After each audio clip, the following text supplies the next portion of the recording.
Welcome to another episode of Spare Time. I'm your host, Carlos. And this is brought to you by Umpqua Survival, best place in town to shop. And today, my guest is my good friend, Andy Thornton. What's up, man? Not much. Glad to be here. You used to be family. Used to be family. I still consider you family, though. Yeah. Yeah. We're still family. We still hang out all the time. I know. Speaking of family, my buddy Mike's also here. Hello. Back again. It's easy to become part of my family. You just have to be my friend for a while. Yeah. Takes a couple years. Yeah.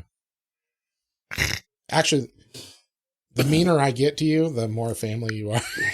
That means I like you. When I call you a dick, that means I really like you. Yeah. Hey, and my wife was telling, Sarah was telling Jacob's ex-girlfriend when she first came around.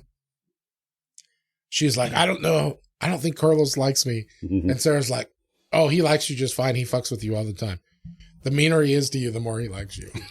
I was like, that's not true. And she goes, yes, it is. You won't fuck with somebody if you don't like them. You just ignore them. Like that is true. Not even there. And I was like, yep. I guess that is true. So, yeah, you got a point. Freaking old ladies, dude. They know you. They know. You know yourself. It's terrible. That's why I don't have one. So, Andy, some people may not know who you are. If they don't know who you are, they probably never worked in the woods before. But tell us a little bit about yourself. I was born and raised here in Douglas County.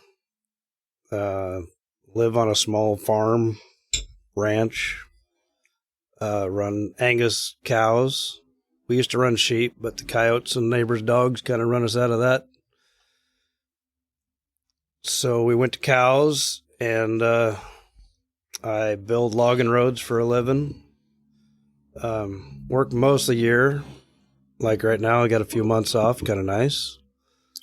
But yeah, that's just basically what I do. Right on. Do a little hunting in my off time. You do quite a bit of hunting. Yeah, a little bit is.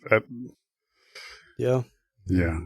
Not as much as I used to do, but it fluctuates. You're like a roller coaster of hunting. Like sometimes you'll go through a phase where you're hardcore. Yeah. And then you get off of it for a little bit. Yeah. Like you were running dogs for a long time. Yep. And then now you're kind of off of that for a little bit. Yeah, that took up a lot of time, and I moved out to the ranch to where I was raised and was building a house, and it just took up too much time. I just didn't. If you're going to run dogs, you got to be dedicated. You got to be dedicated. I mean, even in the off season, you have to run the dogs to keep them in shape, and I couldn't do it. Mike grew up when he was young running dogs. Yeah. He's been jonesing for him to bring it back. Yeah. I couldn't do it. There's no way I could get out there and huff and puff and. You could do field dogs. I could sit in the truck. You could still do it. Be on a 4-wheeler. Yeah. Shit, with the GPS stuff they have now, you don't have to chase them quite as far. Can you shock them fuckers right back to you? You can, yeah. But, I mean, you don't want to if they're on something good. You want them to run. But, yeah. We run our dogs. They just run cats or fox.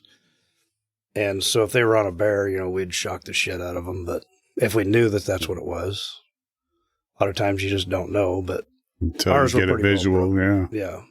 Or if you're in the snow, where you can see a track. Definitely. But yeah, that took up a lot of time. But I really enjoyed it. My cousin got me into that, and that was a lot of fun. I never did get to go out with you. We talked about it, but we never did. Yeah. But I'll just give it a couple of years. You'll be back into it again. Yeah. Maybe. Oh, yeah. I don't know. Definitely. That is an expensive thing to get into. Nice. So, you say you grew up in Douglas County. You grew up actually out on the ranch, and you went to school like Oakland area. So that you guys were out there in the country. Yep. What was that like growing up that way, and what was your childhood like out there? Well, it was great. I mean, I had free run of the ranch. I mean, ever since I could walk, basically, as far as I wanted to go, I got to go. Got a little bit different when my dad got remarried. She wasn't quite used to that. And we had kind of clashed heads a little bit because I would just take off and she wasn't used to that, not telling her where I was going. But yeah, I mean, how do you tell someone where you're going when it's just out in the freaking wilderness? I'm going that way. I'm going to go this direction. Yeah, it wasn't something I was used to, that's for sure. And that's why we clashed. But now we're the best of friends. I mean, I love my stepmother to death. Yeah. But yeah, she was not used to that. And I was not used to that. But because I used to just leave the house and I mean, I wasn't up to no good. I was just going to go do whatever. We had sheep back then. And so I just walked clear across the whole place and whatever. You guys have your ranch is quite a bit of property. Yeah, it's a little over 200 acres. Yeah. And it's surrounded by other ranches that are huge. It is. So, I mean, it just seems like there's nothing but open fields. And when I was a kid, I pretty much had free range of even the neighbors' ranches. Yeah. I mean, other people own them now and have changed hands. Still have free range. You just have to be a little careful. But nice. It's like adult hide and seek. Yeah. So you grew up doing like FFA and 4-H and that kind of stuff? Yep. Do you still have anything to do with all that stuff? I mean, what do you do? No. Embarrassingly, no. I should.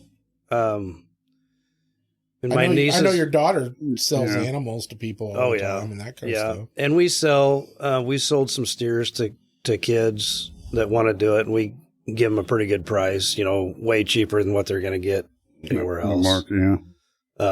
I don't believe in, nowadays it's totally different than when I was in school. And I know they do it with the lambs and the pigs and steers and everything, that they sell these ridiculously high priced just because they're for the fair. I don't believe in that at all.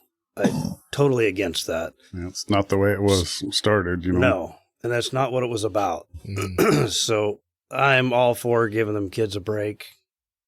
Well, I think the FFA and the 4-H both, I think they're awesome programs. I mean, they're one of the only things that teaches old values to kids and teaches them to work as ethic. Long as yes, that's what it's there for. As long as the parents let it do its thing. Allow it, yeah.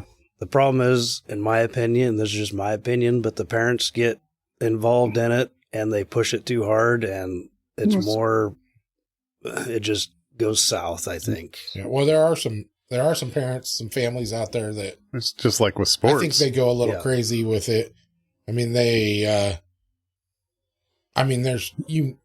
anyone that goes to the auctions and stuff knows there's a few family names that if that's what that kid's name is, right, that animal's going to go for a fucking ridiculous amount of money. Yep.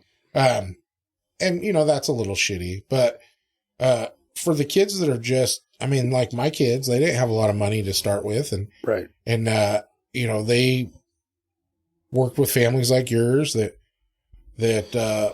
gave them a break to get it in there, and they worked their asses off, and what they made was a crazy amount of money for them. I mean, they didn't think they'd ever get there. And so, but they worked like I said, they worked their asses off.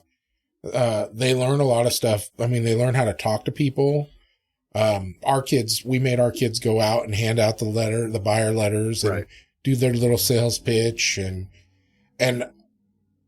from the other side, being a business owner, I mean, some of those kids come out here and they just say, here, just dropping off a buyer's letter. They don't say a word. Some of them give me a sales pitch. There's been a couple of those kids that have come in here that if they weren't 15, 16 years old, I would offer them a job because they are on fire and they're amazing. Right. Yeah. So I just think it's awesome that they're teaching kids that stuff. And, there's not a lot of stuff out there that does that anymore. No. Yeah. And I understand, and I don't want to talk shit about the parents that, are doing that. I understand that they want their kid to do the best. Sure. But you have to let the kid do it. And if they fail, they fail. Yeah. You have to let them do that. Experience. That's how they learn. Yeah. I mean, people learn from failing. Not that they want them to fail, but that's just the way it is. Yeah. Well, we had a guest on recently that he kind of talked about that. He was talking about how, he's got people that do everything. So his kids don't know how to do a lot of stuff. But that's because he doesn't know how to do it because he hires other people to do it. Right. So, he's got to find ways to connect with his kids and find those projects and that stuff. So, I mean, it's a double-edged sword. You want to get to the point where your kids don't have to deal with the same stuff you dealt with as a kid. Yep. But you also want to make sure that they learn the skills they need to learn to become competent adults. Yep. So what was one of your favorite things growing up? Oh, hunting. I mean, for sure, hunting was. I mean, I looked forward to it. It was totally different back then than it is now. I mean, deer season was a huge thing where it's not anymore. I mean, the deer hunting went to shit around here. But, everybody on Saturday morning, opening day, or even second, third, fourth weekend, Saturday morning, everybody would meet at my great-grandmother's house, have breakfast, and then we'd go from there. When that was on the same ranch that you live on? Yeah, and not necessarily, we didn't hunt necessarily on the ranch. We kind of saved that for, if you couldn't get if we couldn't kill something somewhere else, which it seemed like we always did. It was more of a meeting place, Yeah, it was just a meeting place. You all met there, had breakfast. Made plans. Grandma made hot cakes. And a lot of times it was even, we'd have venison steak with our hot cakes and gravy. And dude, I've heard a lot of people tell me that is like, that gives you the luck. Does it? If you eat venison when you're hunting, it gives you the luck to kill some more venison. Yeah, probably so. I don't know. It has not worked for me. No. Back in those days when my grandma used to make it, we used to kill a lot of deer. So maybe so. So when I was young, when I was that age, we're almost the same age. So when I was young, I was into hunting with my buddies and that kind of stuff. Not hardcore, but a little bit. And then I didn't hunt for years because my first wife and whatnot wasn't into guns. And I just, you do what you do, whatever, when you're with people. And then I got with Sarah, and at the time she was your sister-in-law, and we became friends, and you actually got me back into hunting. And that's been 20 plus years ago now. Oh. Which I'm eternally grateful for because I never realized how much I missed it until I got back into it. Yeah. But yeah, so I mean, and I'm not into the newfangled hunting. I'm kind of leaning into that a little bit, the long range stuff. I still can't shoot very far, but you're a very traditional guy. Very traditional. Yeah. Yes. Nothing wrong with that at all. Calibers that nobody else has heard of still. Well, you don't need those fancy, in my opinion. You don't need you still like your cowboy shit guns. Yeah. Well, you got lots of lever action. They're proven. You don't need all that fancy shit that everybody thinks you have to have. Oh, no. Well, and that's, forever I had lots of friends that do bow hunting, and they're like, why don't you do bow hunting? And I was like, because I'm not in good enough shape to get close enough to the animal. But then I talked to them, and like, in every reality, animal I kills within bow range. Right. And I was like, well, maybe I am. I can't afford another hobby, dude. even the camouflage that people wear, I'm not against it. I just think it's a waste of money. I mean, I don't think you have to have that. Dude, you have one set of clothes and you wear them for everything. So pretty much, yeah. Yeah. You're a Roseburg all the way, dude. I guarantee Hickory shirt and jeans and Romeos fit every situation. Yep, they do. Maybe some Danners when it's snowing out. I don't much care for Danners, but I wear whites. There you go. Yeah. Yeah. I told you when I was up in Alaska, the first time me and Sarah went to Alaska, she was freaking hilarious. It was hilarious. We went on our fishing trip in Homer, Alaska, and we were like the first ones that got to the boat. And so we're hanging out waiting for everybody else that was going out on that fishing trip. And here comes this older guy with his wife, and they're getting on the boat, and I'm me, so I make friends with everybody, right? So they get on the boat, I introduce myself, and I'm like, I look at the guy and I'm shaking his hand. I'm like, where are you from? And he goes, Sutherland. He was from Sutherland, Oregon. And I was like, I knew it. I knew you're from Douglas County. And he goes, what? And I go, dude, you're wearing your dress hickory. Yeah. Because he had a brand new hickory that was all, when you buy them and the collar's all pressed. Yep. It's like, until you wash it, that's the only time it's ever going to look like that. And he even had the jeans that were cut off so that he didn't step on them. Rigging pants. Yeah. And his wife say something. And his wife freaking punched him in the arm, and she's like, I told you not to wear this. I loved it, though, because I thought it was awesome. Yeah, I think Mariah gets tired of me wearing the same clothes every time. But Mariah got you to wear freaking a T-shirt and shorts for the first time I ever seen you like that in my life. I'm just not comfortable in anything. Well, I don't care if it's 106 I think after degrees. you wore that, you got in the sun, and I understand why you're not comfortable that way. Yeah, I look like a lobster. Yeah. Yeah. That's good, though. It's good for you, dude. I've seen you get out of your comfort zone a little bit. Yeah. Yeah. The things you do for women, right? I know. It's crazy. Yes. So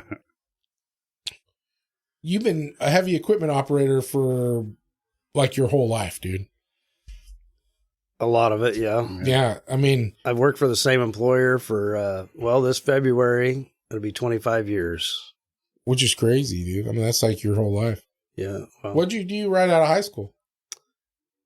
Well, I got kicked out of high school my first senior year. That must have been when I met you. Probably. Because you were still going to high school when I met you. But that was my second senior year, so. Yeah, my first senior year I got kicked out because I was doing half days. The second half of the day was like a work credit thing. And, Oakland High School made it too easy to fuck around. Yeah. So. And me and a buddy of mine, well, Brian, you remember Brian in high school? I think so. Him and I took our girlfriends, Bambi and Jenny, and went out to the ranch that we were working on, and somebody turned us in. Anyhow, they said, "Yep, you're kicked out." So all I remember is because the only reason I went there was because I got kicked out of Roseburg, and the principal at Oakland lived next door to my buddy, and he's like, "Well, if you guys behave yourself, I'll let you come to Oakland." So we went out there, and that didn't last long because we didn't behave ourselves. So, but I remember you there was like 6 of you guys, and you sat on the heater in the freaking hallway every day at lunchtime. And nice. At the time, I wasn't into the whole hick acts, or whatever. So I didn't really talk to you guys that much. But you weren't a cool kid, huh? Well, at Oakland, that's what a cool kid was. I know. Yeah. Oakland. That was not Douglas, a cool kid in Roseburg, but whatever. Either way, I didn't fit in. And I was really drunk. I was an alcoholic at that time.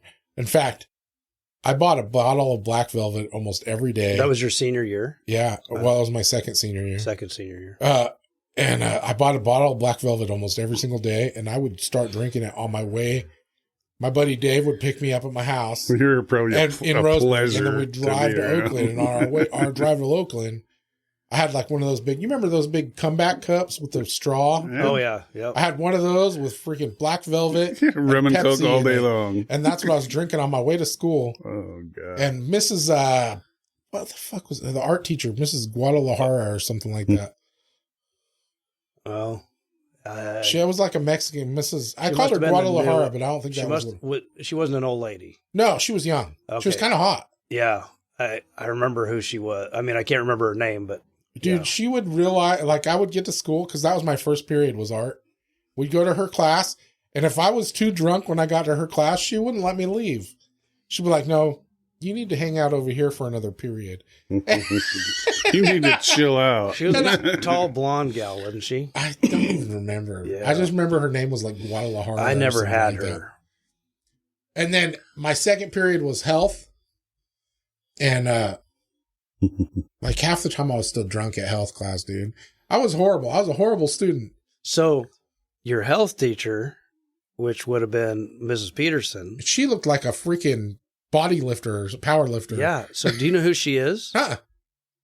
That's Steve's sister, your father-in-law's sister. No shit. You didn't know that? I had no idea. No. Yeah. She looked like a power lifter, Marlene Peterson. Yeah. Wow. That's Steve's sister. I had no idea. What the hell? Small world. Douglas County. She still live here? No, I was just talking to Steve last time I was over at your house and Steve was there. I was talking to him and she moved somewhere, but she used to live just down the road from where I live now.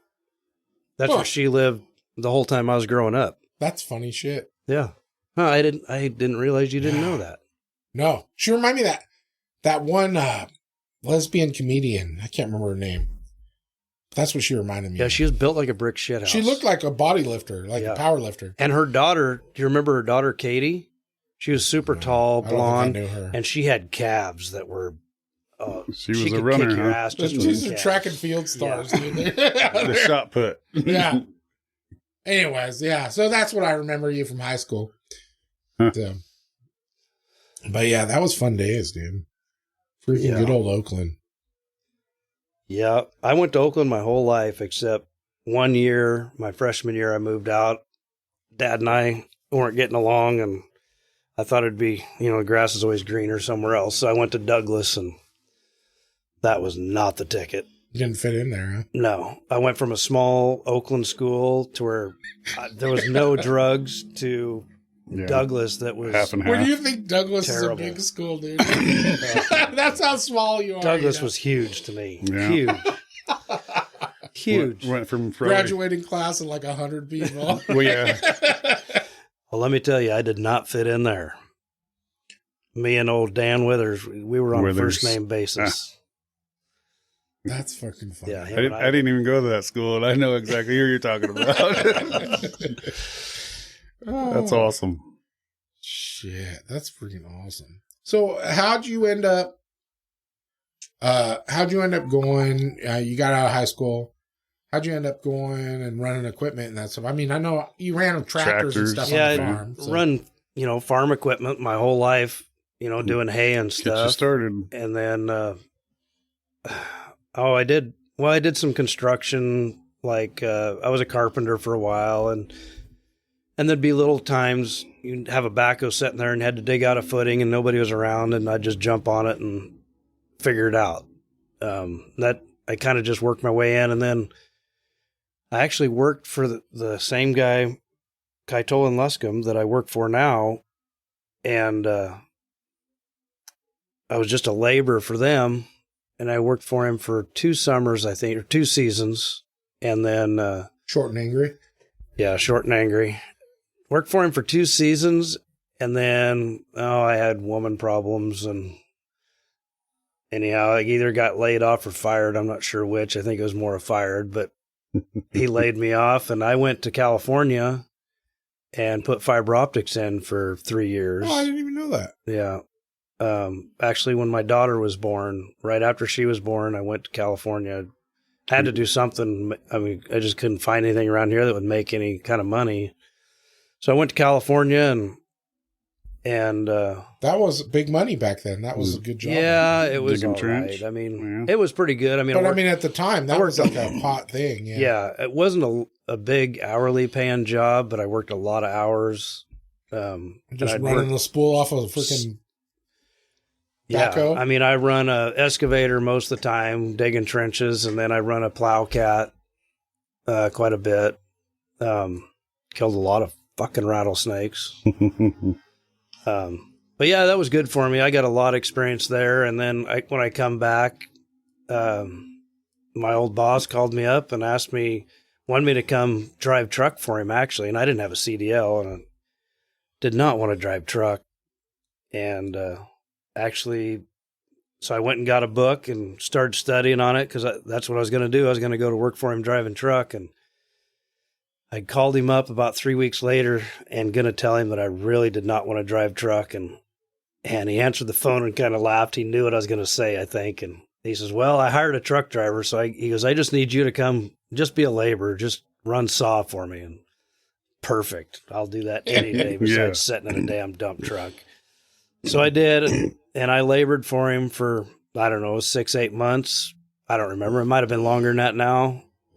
than that. I don't remember, but anyhow, and then just slowly I got thrown in an excavator and backhoe, and so I'm pretty much stuck in in an excavator now that I can't ever get out of. Dude, I've heard some stories about how you operate, though. It's crazy. I've heard that you'll do anything.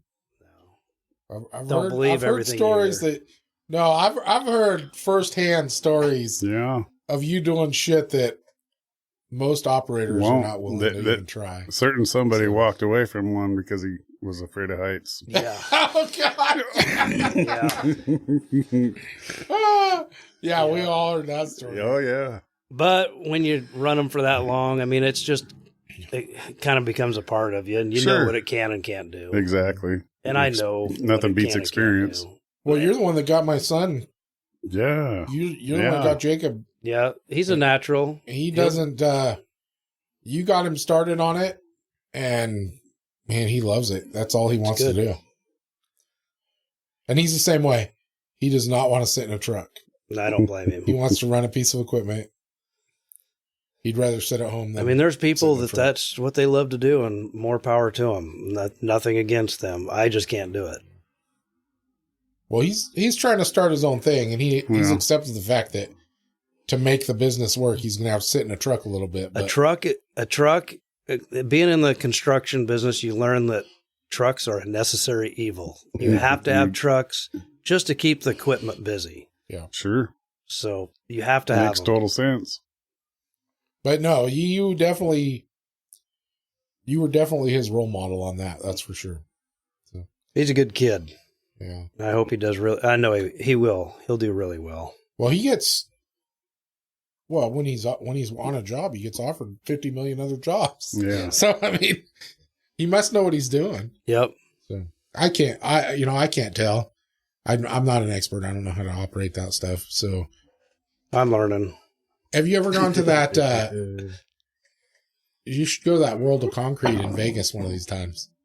Because they have a heavy equipment operator rodeo thing. Rodeo. Yeah. And I stayed, the first year I went to SHOT Show, I stayed in a hotel. And every year during SHOT Show, World of Concrete's going on at the same time. And where I stayed, they had the heavy equipment rodeo going on right, like I could see it from my window. They had this giant, I think it was made out of concrete. I don't know, it looked like a giant freaking ball. Yeah. I think it's made out of concrete. It was like the size of my freaking F-250. Kind of equipment soccer. And they're freaking bowling with it, with an excavator. Oh, really? Hitting it with a bucket or rolling it out of the bucket? Yeah, they're pushing it with a bucket to get it to freaking hit as many of these freaking pins down as possible. Huh. And then they do that, and they're like picking quarters up off the ground, and they're doing all, trying to take the top off of a freaking water bottle. You know, all the shit you see on TikTok or whatnot. It's actually going on at this freaking thing. And mind you, at this rodeo has a giant freaking bar set up next to it.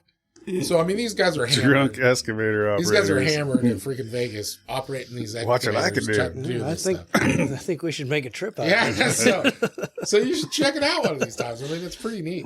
Problem with most of those is they're way better operators than me because they can run multiple pieces of equipment really good. And I can run all of it, but a little bit, but I'm only you haven't mastered any yet on an excavator. Yeah. The rest of it I can just.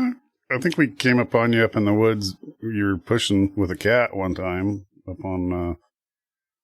Dude, all I know is that half of your freaking jobs that you've done basically just destroy my freaking life as far as all I've seen you do is take out roads that I use all the time. Yep. Put in gates. Remove builds, put gates in that I didn't want there. Yeah, I don't like putting gates in. I hate that. Every time I see you, you're like, oh, well, I just fucked this road up for you. Yeah. Hopefully you'll be getting keys for them, though. Some of them, but the way the property's selling to other companies now. Yeah. If it's a BLM road, I don't think it should happen. No, it shouldn't. Or if there's BLM behind it, it shouldn't happen. It is what it is. Yeah. And that's another reason why I got out of the hound hunting is those damn gates. Yeah. shit, you can't hardly go anywhere and turn your dogs loose. A dog doesn't know anything about and that. I ain't boundaries. walking 7 miles to get my damn dog back. Yeah. So what are some of the cool jobs that you've done, though? I mean, what are some of the things that you're really proud of that you did? No, I don't know. I've seen some pretty nice bridges you've put in.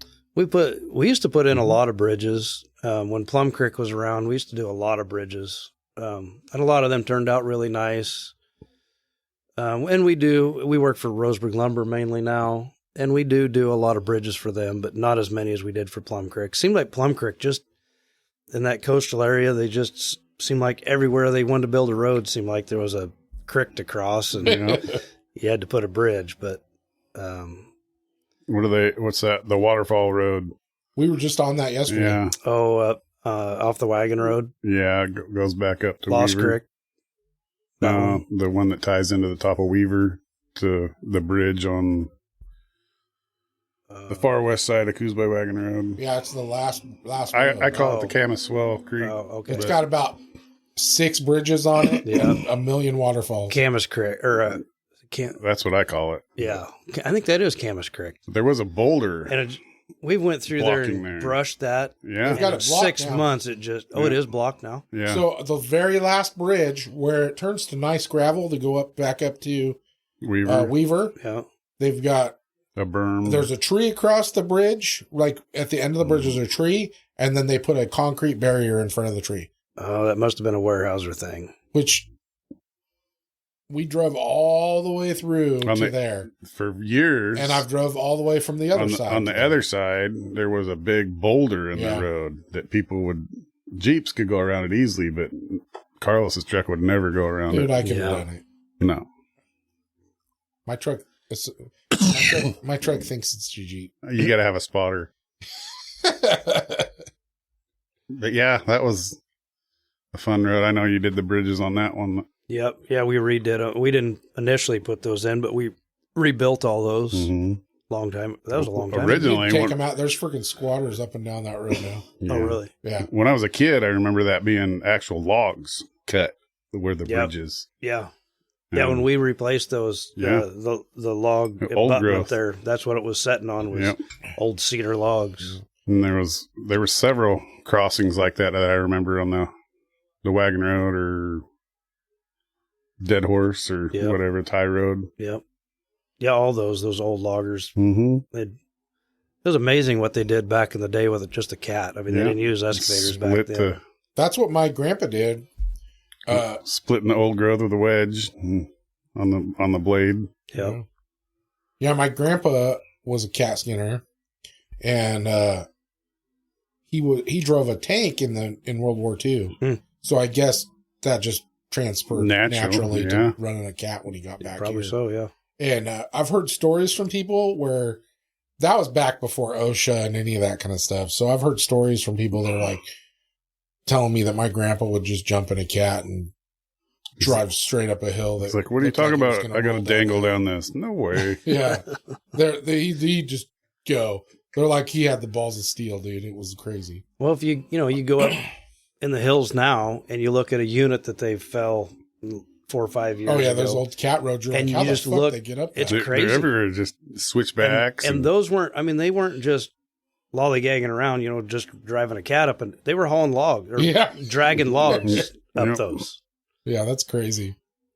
Yeah, they definitely had balls of steel. And those old cats didn't have a cage around you're sitting on a seat on top of it. Maybe a headache rack if that was it, just one bar. Yeah.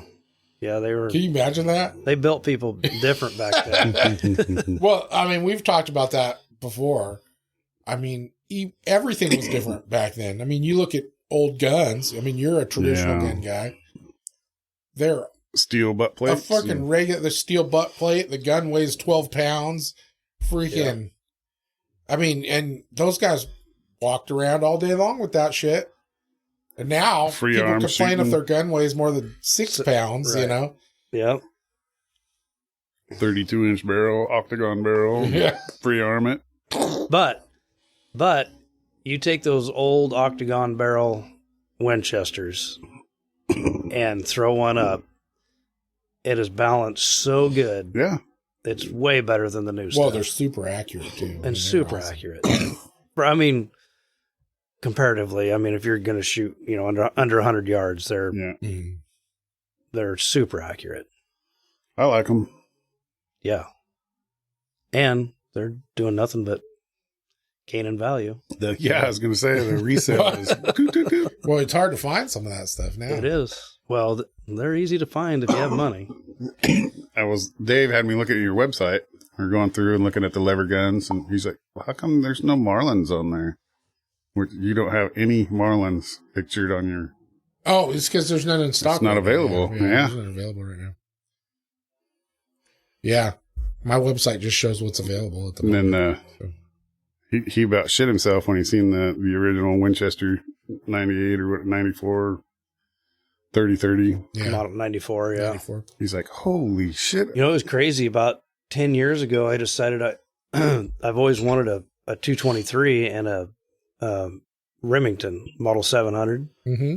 So this is back, City Sporting Goods was still open in Sutherland. And so I went in and talked to Larry, and I was going to pay whatever it was, just get him to order me one. You could not even order a wood stock. Nope. It had to be a synthetic, and I was not going to buy a damn synthetic. Anymore, if you want a wood stock, that is like their premium grade rifle price in any brand. There's wood stocks are hard to come by. Most manufacturers don't even make a wood stock. Don't even offer it. And then if they do, that's their premium grade. You're going to pay so much more money for a traditional rifle. Yeah. It's like most of mine have Boyd stocks on them. Yeah. So, well, in my opinion, those composite stocks or synthetic stocks, they're kind of like a Glock. They'll never be worth a penny more than what you paid for them. Yeah. A wood stock builds character. Just for I mean, you're going to get a scratch in it, sure, but that's character. I mean, it'll tell a story. Well, the other thing is, if you get a wood stock, those old school rifles had hand checkered freaking definitely. Yeah. There's no hand check. True craftsman. There's not. Yeah. Everything's done with a laser. Tried to do machine work. Or a CNC machine. And, you know, I mean, you used to see people would customize their rifles with like a little engraved scene in the side of their stock or whatever. In the butts. That stuff doesn't happen at all anymore. And if it does, it ruins the value of the rifle, which I think is weird. I think think that was the cool stuff. Mm-hmm. But, you know, if somebody does that now, engraves something, whatever they like, and if they do a good job, I mean, it may ruin the integrity of it, the value of it right then. Later. But just, you wait 30 years. Yeah. It'll be worth something. And that stuff's starting to become more looked at now. So you're right. A few more years and that stuff, the value is going to go up on it. Yeah. But it's amazing to me, people that you see them, well, you can watch that show where they bring stuff into that secondhand store. Just for appraisals? Well, to sell. Pawn Stars. Yeah, Pawn Stars. Yeah. People that bring their grandpa's or great grandfather's old rifle in, or anything that they had. You know, kids or young people, I guess, just are not, and they're not all that way, but a lot of them, they just don't have that sentimental. No, there is no. It's scary. Yeah. Well, like when I bring stuff like that in, I honestly look more at the quality of the work than I do. I mean, because there's a lot of them that it looks like somebody did it with their pocket knife while they're sitting on their porch. Right. You know? And then there's some that look like it was professionally done. Mm-hmm. So I kind of have to gauge what I think it's going to actually sell for. Yep. But to the true collectors, right, it does ruin the value. It does. Yeah, it does. But there's things out there like there's almost nobody doing bluing anymore. There's like a market for everything. Most rifles have gone to Cerakote, and that's all you can get now is Cerakote. Yeah. Or stainless. Or the cold bluing, which is garbage. And so, I mean, you don't see a lot of that anymore. So when we get some nice rifles, like we get a lot of Remington Model 77s and 700, you mean? 700. Ruger 77. Ruger 77s and that stuff in that have that original bluing. And we get a lot of them that look like they're brand new. And So those are worth the money. Those are worth that collector value, but it's you know they're getting less and less. You don't see them as often. Yep. I have a lot of guns, and I always worry about. I mean, I don't have a ton of guns, but I have a few, and I always worry about when I'm dead and gone. Where they're, I mean, I have a lot of them that I don't ever use or nothing, but I have several of them that I use all the time when I hunt, and always worry about if they're going to get used the way I use them. I mean, I know they're going to go to my daughter, and she's so sentimental she'll never get rid of them, but I hope to hell she uses them just like I do. They just keep going up in value, though. Dude, I remember when you first got me back into hunting. The first year I started hunting again, I borrowed that 280 from you. Mm-hmm. That was the loudest fucking rifle I've ever fired in my life, dude. That rifle is so fucking loud. The muzzle brake? Huh? Muzzle brake? No muzzle brake. It's just a regular 280, but it is so freaking loud, dude. That rifle. That's an elk killing son of a bitch there. Is it Ackley improved or nope? Just a standard 280 Remington 280, huh? Yeah, you were like I said earlier. You're very into traditional rifles, traditional calibers. You've got a bunch of rifles that are calibered in calibers you don't ever see anymore. Yep. So I mean, which is a good thing that you freaking do a little reloading because yeah, you kind of otherwise have you to wouldn't be able to get that shit. Even that's kind of hard to do now. Finding brass and that kind of stuff. Yeah. What kind of stuff are you interested in any of the new stuff at all, or? Oh, a little bit. The guys that I work with, there's a couple of them guys that I work with that they just love that long range stuff, and so they've got me interested. In fact, I bought a couple guns off the cat skinner that I've got now. I just bought two of them actually off of him, the 6.8 Westerns. Dude, my buddy Shane loves that round. Well, he says it's a all around everything round. I haven't got to kill an elk with it yet. I took it elk hunting when I went to Mount Emily this year, but I did not get to shoot an elk, but I did shoot a deer. But I mean, when I shoot deer, I shoot them in the neck, and I mean, you can shoot them with a 22 mag that's going to kill them. So you would never do that. No, that would be against the law. Well, yeah. Only if you aim at the shiny spot. So I don't know, but I do really, that rifle, just target practicing with it, it really does seem to shoot good. I don't know that it shoots any better than my 280. That's my favorite rifle of all time, but and it's not that the 280 shoots so much better than any other rifle. What I love about it is it doesn't matter if I shoot the 150s or the 165s or my hand loads that I shoot 142. It's pretty burger bullets. Pretty consistent. It does not bloodshot at all. Yeah. And like I said, I always shoot deer in the neck, but elk, I don't shoot in the neck because I've had bad experiences with that. But I usually shoot them behind the shoulders or in the shoulder, and it just doesn't bloodshot at all. Very, very little. But a 270, which is damn near the same thing, or a 30-06, which is the same thing. And it doesn't matter what bullet you're running, just the weight. It does not. It doesn't seem to matter what bullet I shoot. I've had really good luck with those Barnes TTSX, the tipped TTSX bullets, and I don't get a lot of bloodshot with those. But, through your .6? The Hornet Ace? Through .6 or 308, either one, or my 30-30. Oh, that's impressive. With no, my 30-30 didn't have those. So the 308 is normally, that's what my family shot for years. They had, in fact, we have a collection of the Winchester Model 88s. And that's what my dad and my grandpa, and actually I shot one for a long time. It was a shorter carbine. Yeah. Yeah. But man, they're bloodshotting bastards. Well, that's how it was until I started using those Barnes triple shocks, those TTSX bullets. And those, they freaking flower out. They bloom out like a flower and spin. And I even shot that one that I shot.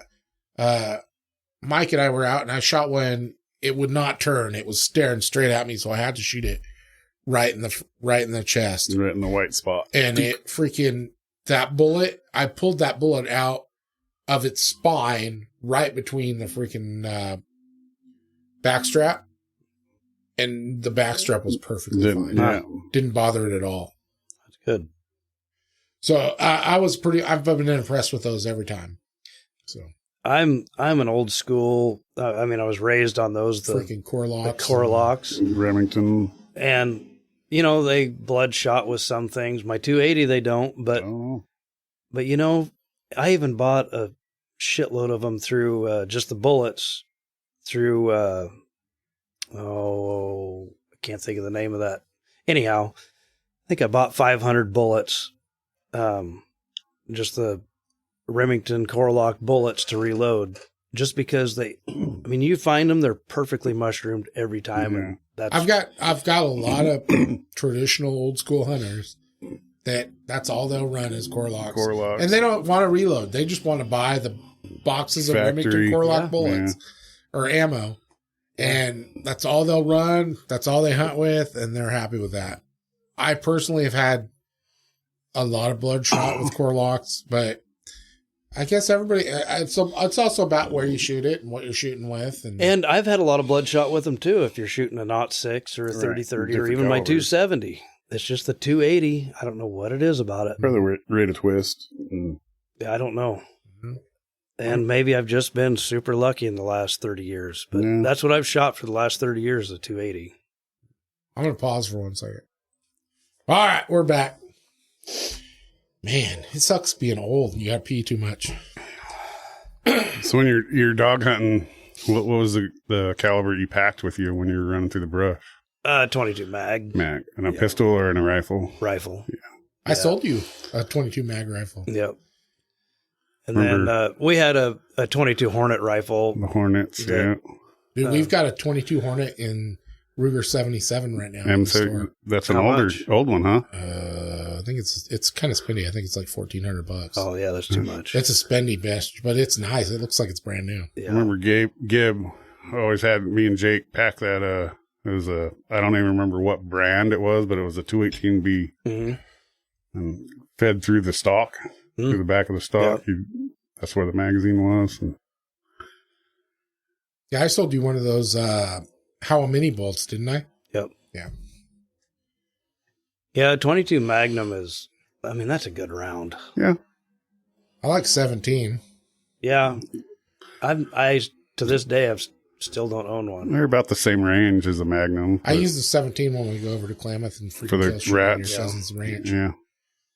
Shooting rats over there. That's what we need to do. Yeah, that'd be fun. That is so fun, dude. And then we go grab some 1-inch steaks out of their freezer and grill them up afterwards. We did a big buck contest at work one year, and I can't remember. It was like $30 a piece to throw into it. Well, I won, and that was the plan. Was I was going to buy it. That was when the 17s first come out. Yeah, and shit, I think only one person paid up front, and then everybody else paid. It was years down or months down the line, and some of them never did pay. So I never got the money together to buy it. So I just never did. But I was never impressed when they first come out. You couldn't buy one that was tube fed. I didn't want a clip or a magazine. Right. I wanted tube fed. When that Henry offers one. And finally, Henry was the first one, I think, that come out with one. Yeah. I got the Savage, the heavy barreled Savage. So I think mine's a Bergara. Yeah. That's what I run. But yeah, we like to go over there. It's funny because John, every time we go over there, he's like, you guys are freaking crazy because, you know, half of their ranch is in California. And we're out there in California and we're running suppressors. And the magazines. Everything I've got is illegal in California. Oh, the suppressors are illegal? Yeah, they're illegal in California. And, of course they are. But I was like, dude, we're in the middle your property is huge. And then you're surrounded by like 3,000 acres of freaking federal property that is protected. I was like, if anyone's coming to get me, the only way they're going to get here is if they like land on me with a helicopter. Otherwise, I'll have my stuff put away. Nobody's going to know. I'm going to see them driving here for an hour before they get here. I think that rig's coming here. But yeah, and that's so fun though. We need to do that. We used to do that. I can't remember what year it was when I was doing carpenter work. I worked for a guy named Al Shadler. And he bid a job. We built a huge pole barn over there in Christmas Valley. And he bid into the job 22 shells. So he'd give us like a brick of 22 shells a day, each of us. And at lunchtime, we had one of those gray dolls, and we had a man basket in the front. Just lift that. So a couple of us, we'd just have Al drive us out to the, and it was, that barn was built and it was right on the edge of alfalfa field. So he'd just drive us out about a third of the way out in the alfalfa field and just raise us all the way up. Man, you could just 25 shoot. feet up, just shooting for days. Yeah. My brother-in-law in Terrebonne, he got the propane powered man lift with the Terra tires on it, and that's what he does. Yeah. He's got a little umbrella set on it, and got the big jug of tea that he'd sit there in the lawn chairs and raise her up. We used to have rock competitions who could get the most and who could get the biggest. Yep. Dude, rock chucks are the best. They sound amazing when you shoot them. Correct. They just pop like a freaking giant balloon. I made my first silencer. I lived in Prineville for a little bit. And we lived right on the edge of town. And so there's some rock cliffs above us and those rock chucks in there. So I always heard you could take a plastic pop bottle. Soda bottle. Oh, like the movies? Yeah, and fill it with cotton. And so we'd open the bed or the living room window. In the house, yeah. Inaccurate as hell. Blow cotton everywhere, but that was pretty quiet. It was quiet, yeah. Yeah, that'd be fun though. We should go over there and do that. It is fun. You guys don't have that stuff over at your cabin, do you? No, there's some kind of squirrels there. I don't know what they are, but they're out in those prairies. They're not like there's not a million of them though. Like the red squirrels, or there's quite a few of them, but they're just in confined places.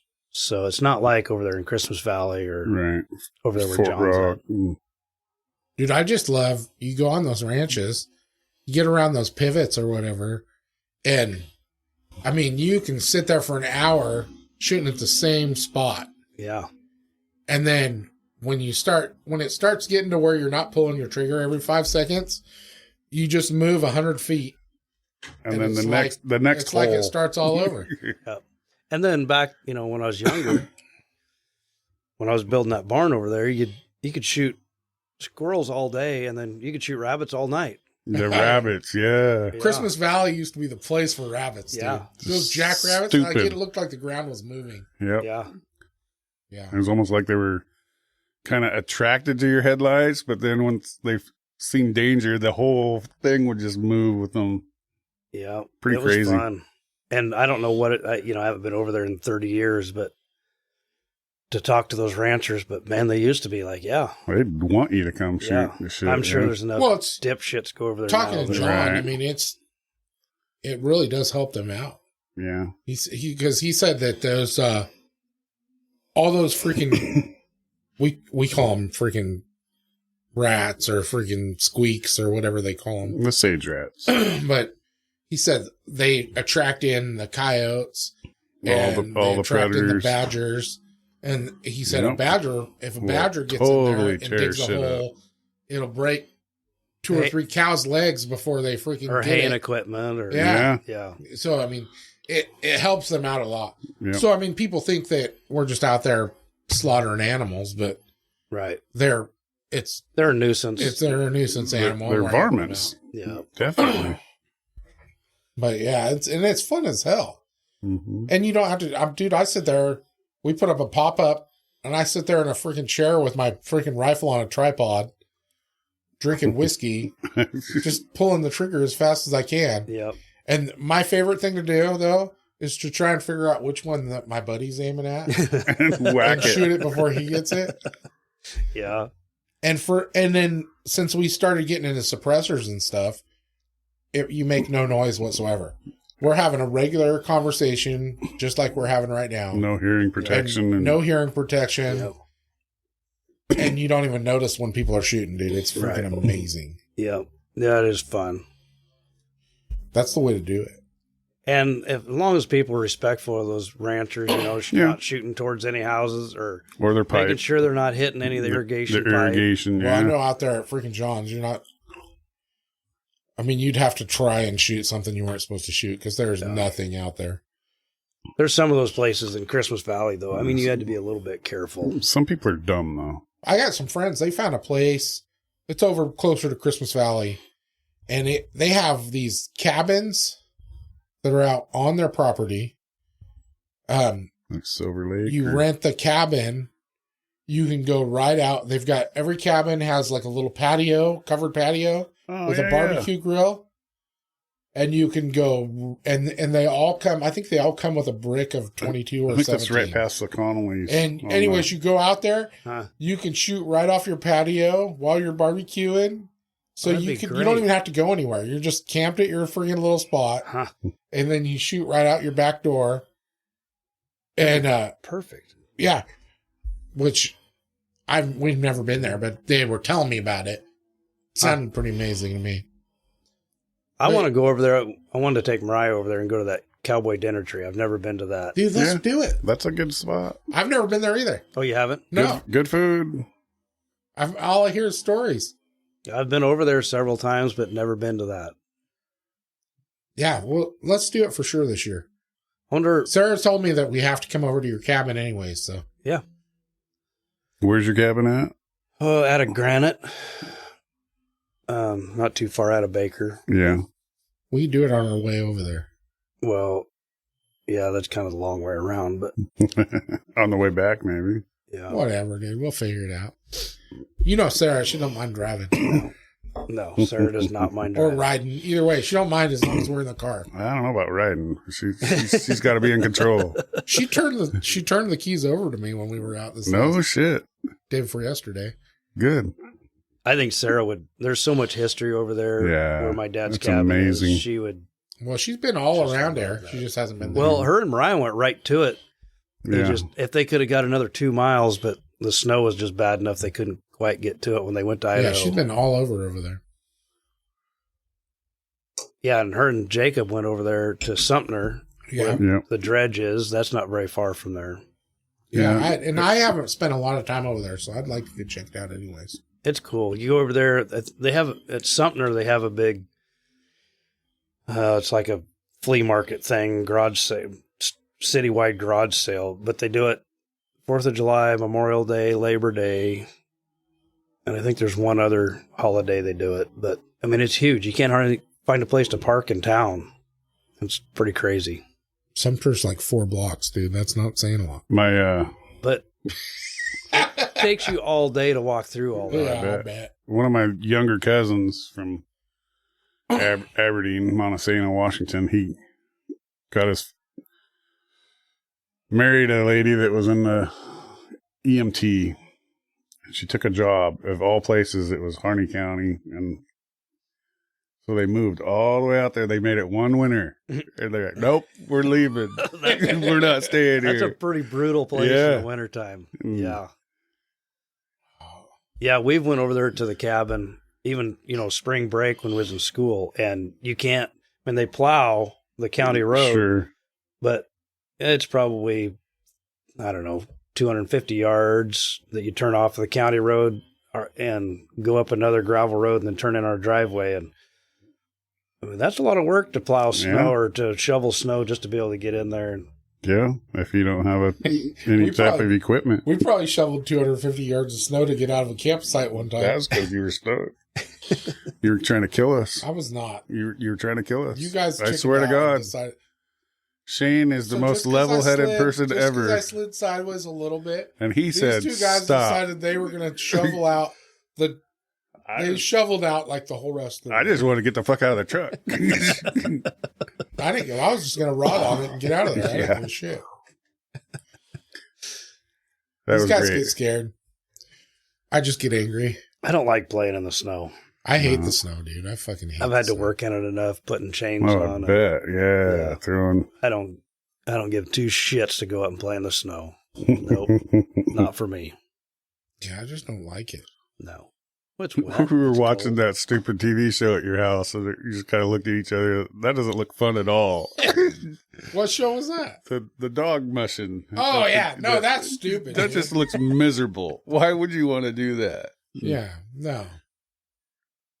It's hard. Plus, I don't like dogs. Fuck that. Why would I be out there? On the snow, it's just so hard to do anything. Yeah. It takes so much effort to. God. Energy. And it kills like it makes everything so quiet. I love hunting in the snow. The quiet's I like, good. Like 3 inches of snow maximum. That's perfect. So you can see tracks. Yeah. And it's quiet. And if you shoot something, the blood's glowing. Yeah. I'm all right until I get wet. And being wet and cold is not my thing. Yeah. So. Yeah. That year I took Jacob, the first year he went elk hunting, and I killed that bull in Tioga. Oh, yeah. Oh, that was miserable. I mean, it snowed a bunch. There was probably 2 foot of snow up there on top of Weaver, and We were just there. killed that bull, and the snow's falling out of the trees. Bent over that thing trying to skin it and That was whack when you in you the and your head. dad tried to kill me. Yeah, that was the same year. Yeah, That was the day before. that was the day before. The day before. And then I had to work that next day. So you guys just took Jacob the next day. Yeah, And that's when you got that elk. yeah. But yeah, you guys fucking walked my ass off in that snow. It took me about 5 minutes into the road from the Camas side or Signal Tree side to realize where the fuck I was at because it's so different up there now. Oh, God, it's so weird. So it's all clear cut. Yeah. Yeah, I haven't been up there in a while. It's like, We used what to- the hell? I used And then to work up there all the You time. fucked all those Weaver roads up. that Because you fucking made them all not go through.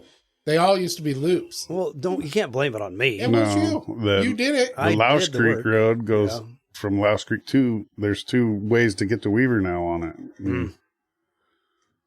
All those loops off of Weaver, though, you freaking broke them all up so they're not loops. Yeah. I just did what I was told to do. Damn it. I'm holding it against you personally. It was Plum Creek. Yeah. They did it.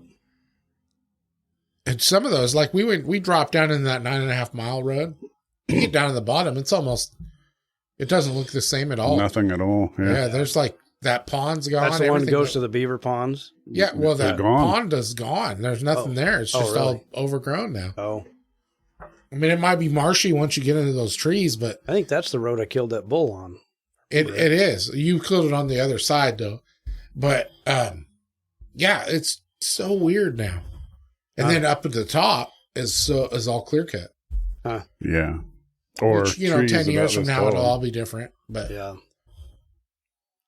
It's amazing, I'll they build a road in replenish. somewhere, go back 5 years after they've logged it and everything, and I can't even remember building the road. yeah. It just looks I bet. dirty. You're like, I think I did. I don't know. Yeah, I thought I did that Dude, road, but Mike is crazy. Like, he remembers, like, he's got a memory like a freaking, what is it, an elephant that has a good memory? Well, a drunk one. Dude, you freaking remember everywhere we go. Try And to. like, he remembers these roads, and he's like, oh, I remember we were down here and we did this and we did that. And I was like, No, we no, we did not. And he's like, yeah. And then sure enough, we'll go around a corner and it's exactly like he said. And I'm like, well, I guess it was this spot, dude. I don't remember Yeah. that. huh. It all looks the same to me. I just drive around. I don't care. But it's weird. I love being up in the woods. That's my peace time. Yeah. You've spent your whole life up there, though. Yeah. Yeah, I see people post pictures on Facebook of the clouds and the sun coming up, and I take it for granted, I You guess. see it every I fucking see day. it, Yeah. I see it all the time. So, and I mean, it's a beautiful scene that they take pictures of. I guess I just take it for granted. And Yeah. Well, there's a lot of stuff. I mean, there's a lot of stuff in Oregon that we all take for granted. Oh, for I mean, sure. Yeah. It's like I've told stories before from like when I moved to Missouri and stuff, and I meet people and they're like, their lifelong goal is to see the ocean. What's the ocean And I'm like? like, What's yeah, the big I see deal? it all the time. It's not that great. Yeah. It's just it's cold, Bunch it's of- windy. Yeah. bunch of foamy, dirty water. But I mean, if you take a minute and kind of forget who you are and you look at the pictures and Yeah. you check it out and Yeah. you're like, Well, I guess that is pretty badass looking, you know? Yeah. And, I mean, but we get a lot of it over here. We got a lot of that stuff. We do. Yeah. There's a lot of caves and waterfalls and just all kinds of stuff that just a lot of people don't ever get to see. Yep. Well, we've had my nephew hanging out with us for a while. And, Peaks and cheeks. you know, we take him out and he's just blown away by all the roads. Right. He's like, how do you guys even know where you're at? You know? And we're driving around and on these gravel roads and just cruising through mountains. And, you know, he's from Southern California where, you know, he's lucky if he can drive for 5 seconds without running into another house. Right. So, I mean, it's neat. We're lucky. When I come back from California, I had a buddy of mine come back with me and stay with me. And then his wife come over, and she was from Napa Valley, California.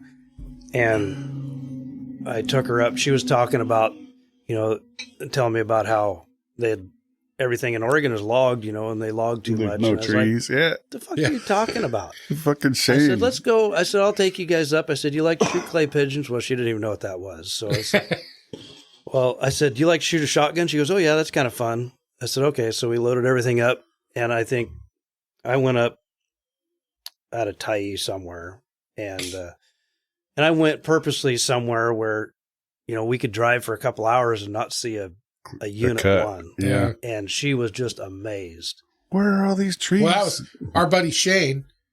He moved here from Virginia. And first time I took him out in the woods, I took him out Olalla. We went up Olalla and we went out. I think we cut up over to Union Creek or whatever. And I was driving around out there, and we stopped on this freaking landing. And he's like, he told me, he goes, whoever the fuck's been telling the rest of the world that Oregon is running out of woods doesn't know what the fuck they're talking about. He goes, this is just one little tiny spot, and there's more forest than I can see as far as my eyes will see. The end of it. Yeah. And we have to log it, otherwise it goes to shit, and then it's a fire danger. Yeah. But and people don't realize that. He goes, people just don't even have any clue. And I said, and honestly, you can only see like 10 miles, dude. Yeah. There's way more. Yeah. Yeah. Yep. So, yeah. So I think that's pretty cool, though, when you take people out like that aren't familiar with it. Oh, yeah. I love that's something I enjoy, actually. Yep. Is showing people the real, the way what we're used to, I think is neat. Yep. You know? Yeah, what's real and not what they hear from all the factual tree hugging bastards. Yeah, no doubt. Oh, so you've been hunting since you were a little kid? Oh yeah. What? I know you hunt deer. You got Sarah her first deer, which I'm pretty sure you shot. I don't think she did. No, that'd be illegal. And I know you killed bear and you hunt elk all the time. You do a lot of hunting in Idaho, though. Used to. Yeah. And so what are some of the stuff you enjoy hunting? I mean, what do you do? Oh, elk is my favorite by far. Do you do it just tracking them and hunting them, or do you do the calling them in? No, I don't do it. Well, I have done a little bit of the calling them in, but I'm no good at it. I mean, they have to be the right circumstance, but 99% of the time I'm just hunting, and either I see them and sneak up on them, or I see a track and stay on it. But yeah, I'm not like I said, I'm not a long distance shooter. So most of the elk I've shot have been 150 feet away from me, probably at the most. But I just noticed a huge difference from the Coast Range, this area hunting elk, from the first time I went over to hunting. Well, they're Central two different Oregon. kinds of elk, aren't they? They are. Well, just the terrain. The terrain's different for sure. But you know, even in Idaho, I mean, you could see for thousands of yards in Idaho, but still, by the time I got around there and snuck up to them, I mean, I was within a couple hundred yards at the most, usually. I mean, the farthest I've ever killed an elk was, I think it was 628 yards, and that was a long damn ways for me to be shooting. But you've killed lots of animals. I remember not long after I met you, not long after me and Sarah got together, you were cutting firewood out in Olala on your guys' property out there, and you got charged by a freaking sow. Yeah. Yeah, that was. I remember because you freaking said you almost shit your pants because you freaking were running out of ammo. Yeah. Did she have cubs? Not that I know of, but well, she was pissed though. No, because I killed her. She wasn't bagged up. She didn't have cubs, but right. I was deer hunting actually, and I walked past the same. I've walked past that 100 times, and walked past there, and I seen a burnt stump up there by an apple tree, and I just kept walking, and then I thought to myself, you're bind. There's no burnt stump there by that apple tree. And so I backed up and stood there and watched it for a minute pretty quick and picked its head up, chewing on an apple. So I shot it. And man, she just made a beeline for me, just snapping her jaws. Coming out that sound, yeah. And so I shot 2 more times as she was running straight at me. And I only had 1 more shell in my gun. And she'd kind of went. You got like a 30-30 or something? No, I was shooting my 280. Okay, is that what it was? She come down in that dip where I couldn't see her. And when she come up out of that dip, she was right on me. I couldn't even aim. Right from the hip, and I shot her right in the top of the head. Yeah, it's amazing how they do. She landed on the ground and rolled, 4 feet from me, and rolled right past me and rolled down in that ditch. I still to this day want to know how the fuck you got her in the back of your pickup. Well, I called somebody. They come and helped me. Oh, did they? Yeah. Because you came back to the house, and it was in the back of your pickup, and I was like... That's huge. How the fuck did you get that in there? She weighed 300 and... it wasn't the biggest bear in the world by no means, but it was a pretty good size, 300 and some pounds. I can't remember now, but she was a big old bitch. And she'd have had her way with me if she'd have got me. Dude, I remember that. They all stink. Yeah, them bears are nasty bastards. So deer season as a fall bear? Yeah. Yeah. All I know is you were shook up. You were like, dude, that scared the fuck out of me. I remember Dave Williams, I shot one up on Remy Howard out of Oakland. Mm-hmm. And it was probably about 110 yards, 100 yards the first shot. When we killed that bear, it was like 13 feet from the road that we were standing on, about 30 feet away from it. They come towards the sound. It's just so weird. Yeah. You would think that they would turn and run the opposite way, but no. When I shot her, she had no clue I was there. Yeah. So I was super surprised she come at me. And she was pissed. Maybe you should have been a better shot, dude. Yeah, I shot her behind the shoulders first shot, and I don't remember now. Obviously, I didn't hit her in the heart. Yeah. I bet I hit her in the lungs. Animals are crazy, though. Yeah. I freaking... Mike and I shot a buck one time. Mike shot a buck right in the asshole. I did. Because he's an awesome shot. And Bullseye. I went over to put it out of its misery because he's over there squirming. Bullseye. And that was the first time I realized how useless a pistol is. I had my pistol out and I fucking shot. It took 3 shots to put that thing out of its misery. Yeah. They were just like grazing off of its skull. Yeah. I was like, what the? I'm like, it makes me scared to freaking shoot a person. I was like, Jesus. Yeah.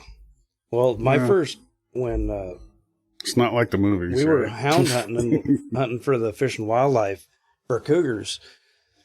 My first one I shot, I hit it. Might have hit a 1/2 inch high above between its eyes, but that bullet just grazed right up over that thing's skull. Yeah. And he come out of the tree. I tried shooting him in the back, and I hit him, but I missed his spine.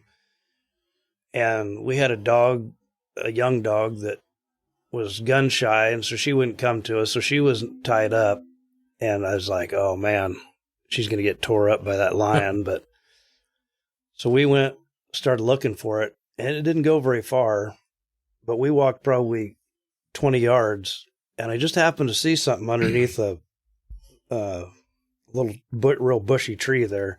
Took a step back and looked, and that cougar just eyeballing us. And it was so close that I could not see it through the scope. And so I just held the gun out there best I could and killed it. But man. Yeah, we were always told, not to shoot in the head unless the mouth was open. Then you aim for the mouth or dead center in the chest or side. It's crazy how freaking solid an animal's skull is. Yeah.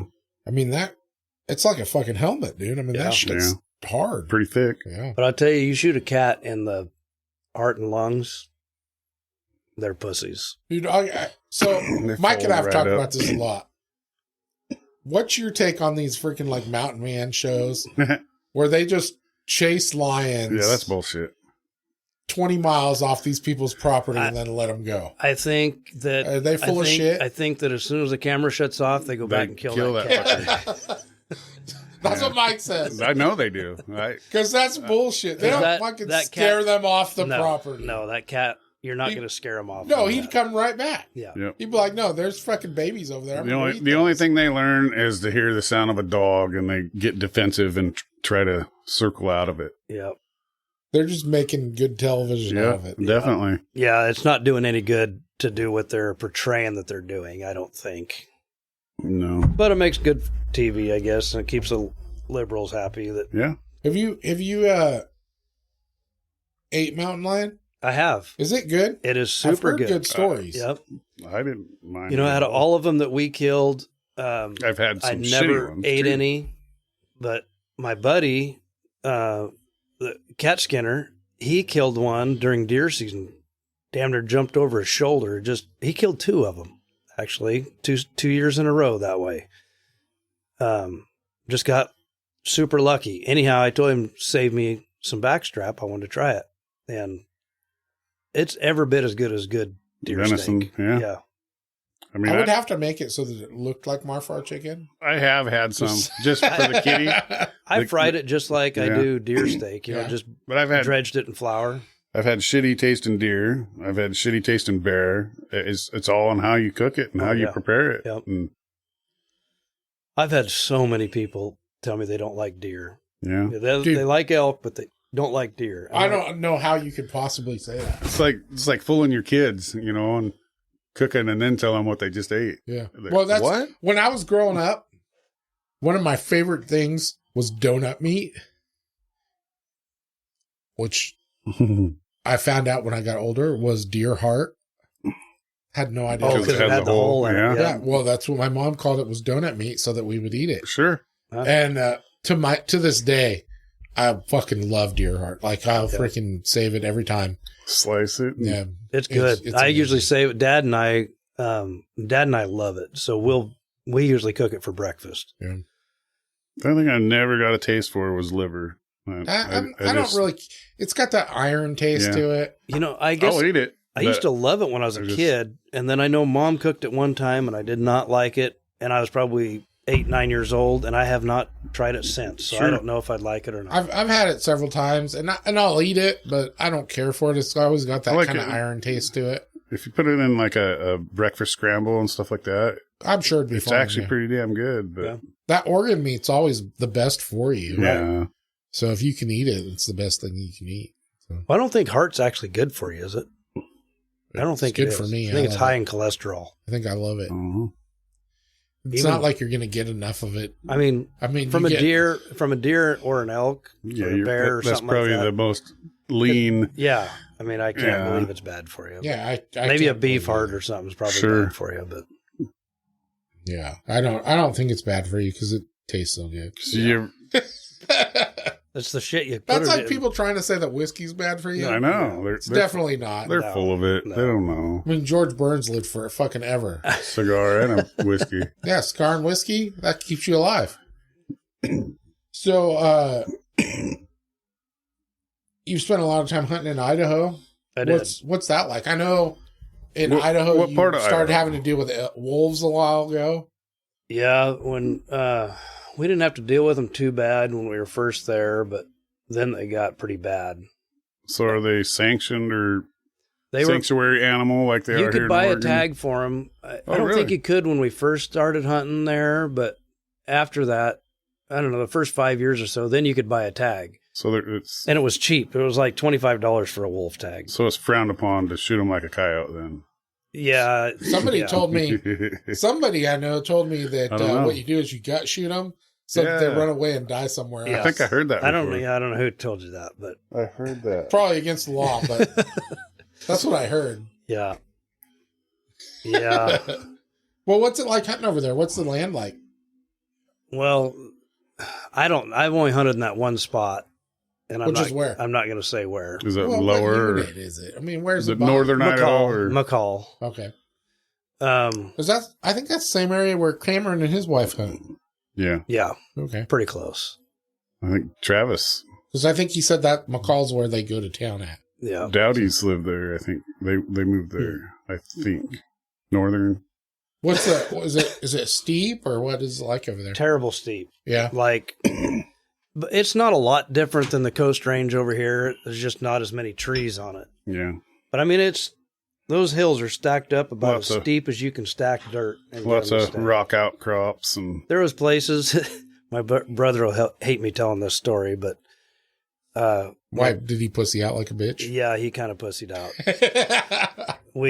My cousin and I went over there and killed 2 bulls in the burn, we called it. And he had to come bring pack boards to us to help pack it out. And he literally coon-assed, like scooched on his ass across that hillside because it was so steep. Oh, shit. But it was steep. And it's definitely intimidating because, I mean, there's nothing to stop you. If you start rolling, there's nothing going to stop you. Yeah. Not till you get to the bottom, huh? Yeah. And it's ugly, and now it's not even, we haven't hunted over there in several years, and it's not hardly even worth going now because, we like going as a family and they're over the counter tags, but it's first come, first serve.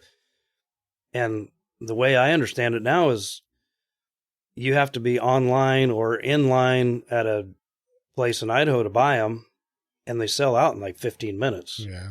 10,000 tags gone in 15 minutes. That's terrible. Crazy. Yeah. It used to be when we first started going over there, I think the season opened on the 15th. We'd usually go over like on the 20th, and we'd just stop on our way over there in Idaho as soon as we got to Idaho and buy our tags. And you probably got an animal every time too. And we could buy an extra tag. Is that where Boomer came from? Yeah. That's a big freaking elk. Yeah, that was actually my dad's bull. I killed it, but my dad's the one that spotted that bull. It was just in a shitty spot, and Dad had a bad knee and couldn't get down there. So I went down, and I got to be the lucky one to kill him, but that was a big fucking bull. It looks good. You mount it up? Yeah. Full head mount? Or? Yeah. I took him in. Actually, it's the only elk I've ever got scored. He scored 341 and an 8th, I think. True Rocky Mountain, then. Yeah.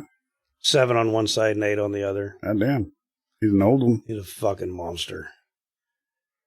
I know when he died, he had a pole that was probably, 4 inches across, going right up his brisket there between his legs.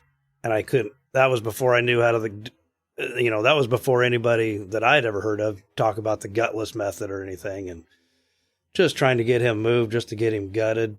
It took 5 of us. And I actually, back in those days, my dad and my grandpa always had a rope pulley that they carried in their pack. And so, of course, I had to carry one. And I'd never carried it for all those years, never used it for nothing. But, man, I used it that time. That rope pulley is still sitting at that gut pile from when I killed that bull. You never packed it out, huh? Never bought another one either. I'm not doing this again. That's funny. Yeah, that was a big bull. I'll probably never see another bull like that one. So you've been hunting over there long enough. You probably got some pretty good stories from over there. Yeah.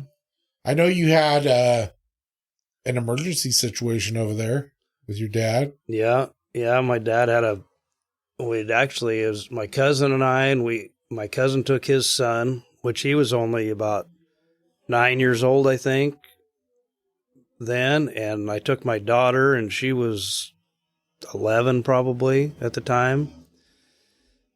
So it was my cousin and I, my daughter, my cousin's son, and my dad that went. And I think it was the second, we got there the night before, took horses in, and there was a lot of stories leading up to this. My daughter and my cousin's son took the horses and got lost on the way into camp, and my dad had to go find them. I'm sure that wasn't good on his heart, but because it got dark on him. But anyhow, yeah, Dad had a heart attack, and God damn. And we were a long ways from the pickup. I think it was 7 miles down to the pickup, and there's no phone service at all. Sure. And so I had a 4-wheeler, got Dad on the 4-wheeler, took him down to the pickup, and then it was probably an hour and a half into town to where we get phone service, and there was no hospital or nothing there. So we ended up going to another town, and they put him right on a plane and flew him to Boise, and he had surgery there, and thank God he was all okay. But wow.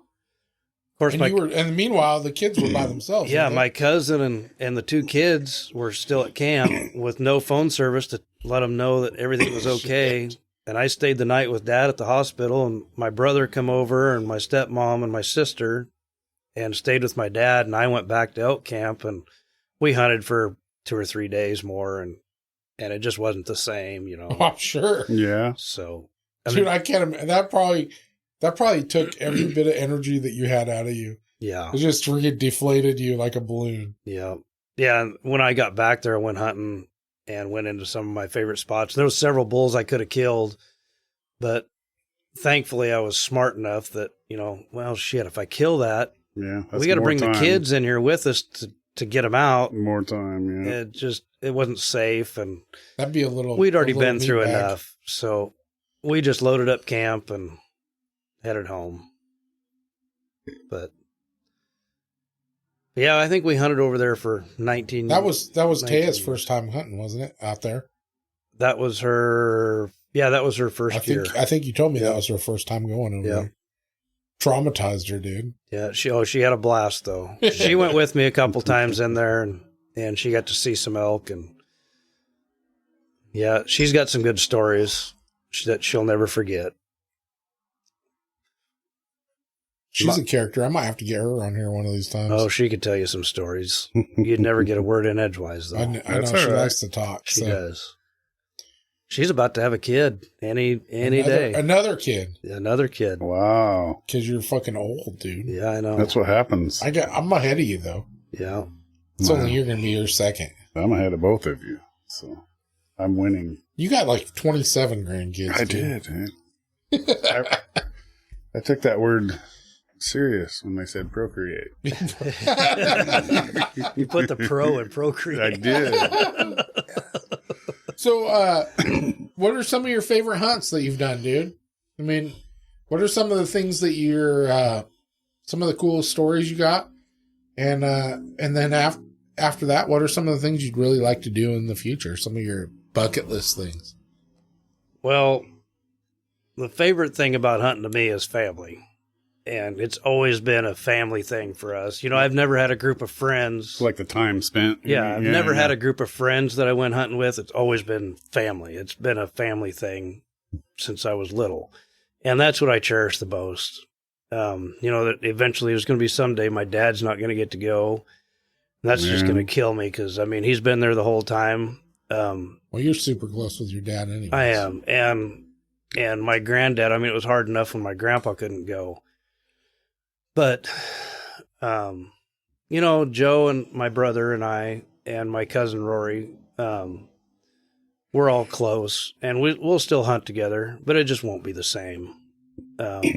But, there's tons of funny stories. One year in Idaho, I'd killed, I'll probably go to jail for this, but... Statute of limitations, dude.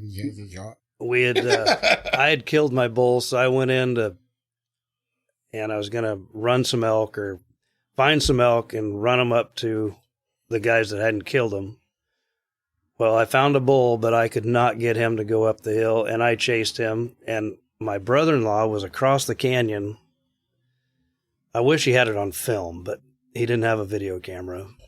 But he's watching through a spotting scope, and he told me I looked like a leprechaun because I had my wool pants on, and they were short. They come up to my shins, and had my little beanie on. Anyhow, he said I looked like a little leprechaun over there, and, Just and I was zigzagging. literally waving my arms and jumping in the air. It's like you're underneath herding this cattle. running across side hill, trying to run this little 5-point bull, trying to get him to go up the hill. He never would go up the hill. There's not many people who can say they have an elk hunting partner that would do that for them. Yeah, So I take pride in that. that's good. He couldn't figure out what the fuck was going on. No, He's no. like, I ain't playing your games. Fuck No. off. That elk just kind of looked at me like, what in the hell? But yeah, that was probably one of my, I mean, there's lots of memorable ones, but that one sticks out as a funny one to me. And then, you know, there was hunts with my daughter that I got to go. Those are super memorable because, you know, she's got kids now, so I don't know if she'll ever get to go again with me. And I'm getting older where I can't get around like I used to get her into those kind of places because I used to drag her in some shitholes. But, I don't know, dude. You're pretty capable of still getting around. yeah, well, my mind's still there. I just too Sure. fat and That's shape. what I'm saying. That's why I said I'd probably never get to dog hunt again. Because yeah. So what are some of the things you'd like to do in the future? You know, I would really like to, before my dad is too old to do it, I would really like to go on an antelope hunt with him. I've never been antelope hunting. My dad's got to do it, and he just had a blast. So I would really like to go do that with him. I've never done antelope either. I think that'd be fun. Yeah. Dad killed one. That was the only one I've ever eaten. It was super good. I mean, he took care of it right. You know, as soon as he killed it, got the you know, hide he off. had within half an hour, he had the hide off of it and Yeah. quartered up and put in a cooler so it was cooled off good. But I've heard that that's a big thing because it's so damn hot over there. Yeah. He said it was like 102 or something when they were hunting. Jesus. Yeah. Yeah. And the That's some rattlesnakes. miserable hunting. Yep. Yeah. And dusty. He said that part's kind of miserable, but he said it is fun because you're seeing so many animals. Yeah. The mule deer and everything. Mule deer else. and bighorn sheep and the coyotes, and you have to refrain from shooting them damn coyotes. Well, that's where suppressor would come in handy. yeah. Oh God, dude. I would just be blasting away. Yeah. So what else do you want to do?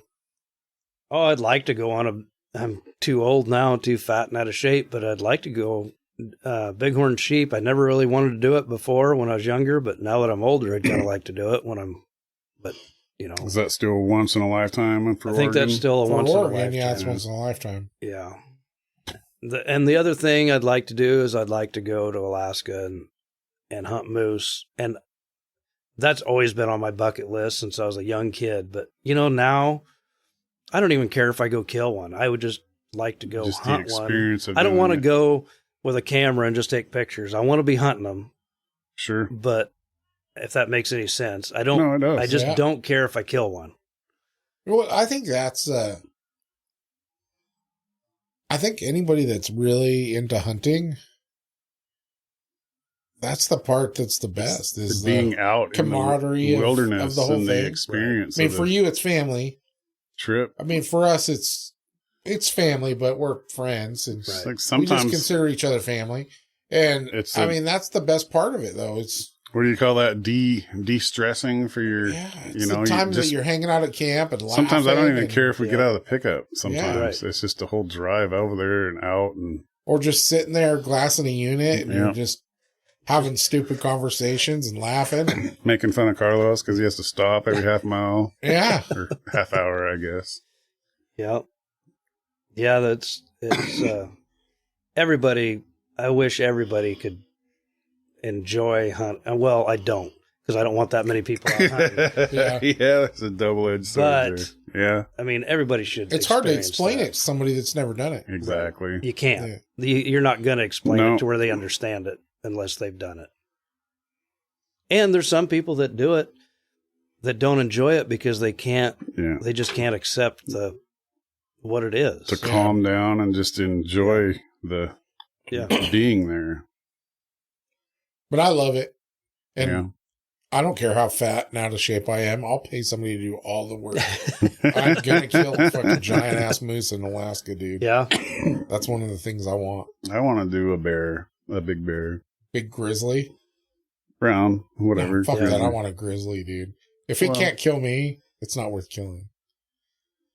But I'd like to go to Africa and shoot baboons. The monkeys? Yeah, that'd be fun. I don't care about shooting a zebra or none of that. I'm going to kill it all. Just shooting them wild dogs and shooting baboons. I'm going to do it. Yeah. That'd be a kick in the ass. That was one thing. Like shooting digger squirrels here. That was one thing I've got never did. My buddy, one of my buddies, his good friend went to Africa on a safari, and one of his bucket list things was to bow hunt a baboon. Mm. And apparently baboons are pretty tough. They're pretty smart too. Yeah. And, but yeah, he got to do that, and he was pretty happy about that. But yeah, I know a lot of the stuff in Africa, when you go on a safari, you're not doing a ton of hunting. Right. You're going on driving around and. Yeah. I mean, you're going onto this property where it's fenced in basically, and they're going to you're just finding one that looks good enough to shoot. But I still want to do it. Were you into fishing at all? A little bit. Like, nobody heard that. A little bit. I used to be in high school, so my cousin got me into steelhead fishing. Sure. And I was a hot mess when I first started. In fact, some old guy, my cousin Josh, he left me here in this spot. And I mean, he'd taught me how to cast a level wind reel and everything, and left me in this spot up at the Narrows. They're at a glide. And I didn't know the etiquette of, the guy downstream cast first, and the next guy. Well, I didn't know. I thought it was just like fishing in a lake. And so I was casting over the top of him. And finally that guy, about 10 minutes of that, and he's like, hey, let you know. youngster. He schooled you? Let me tell you how this works. But anyhow, so I learned and I loved it. I got my dad into it, and Dad and I fished quite a bit together. And then, I don't know, we got into salmon fishing on the river quite a bit, and we caught quite a few. I even got my stepmom into it. Even went down to Rainy Falls on the Road River. Yeah. And that was a kick in the ass, but I don't know. Times change, and you just... Well, just the Central Oregon, Idaho, and stuff like that. There's lots of good stream fishing. There is, yeah. Trout. Is there any place to fish over there by your cabin? Oh, yeah.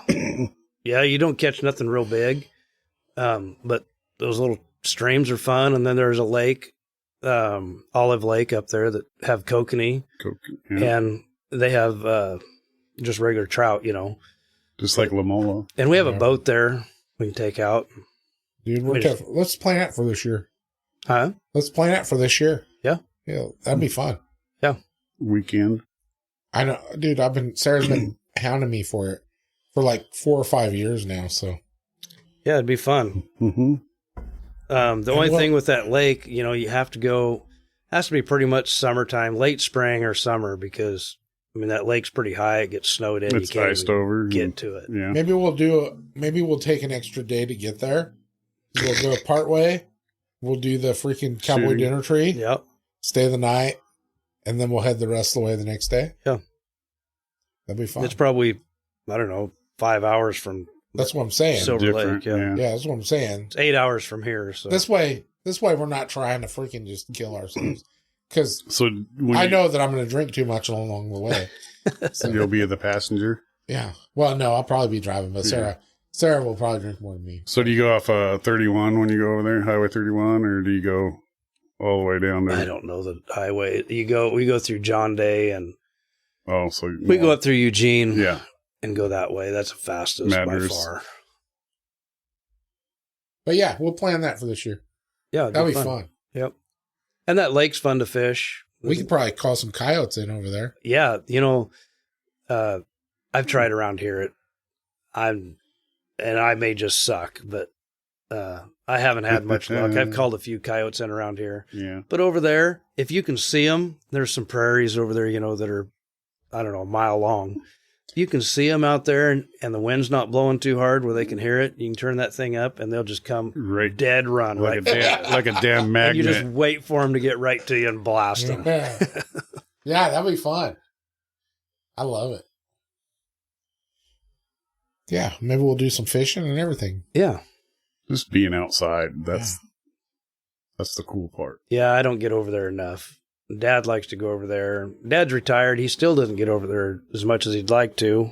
Well, I'm pretty sure once you retire, you do even less than what you did before. Probably. Well, unless you're running a ranch, then it's... Dad stays pretty busy.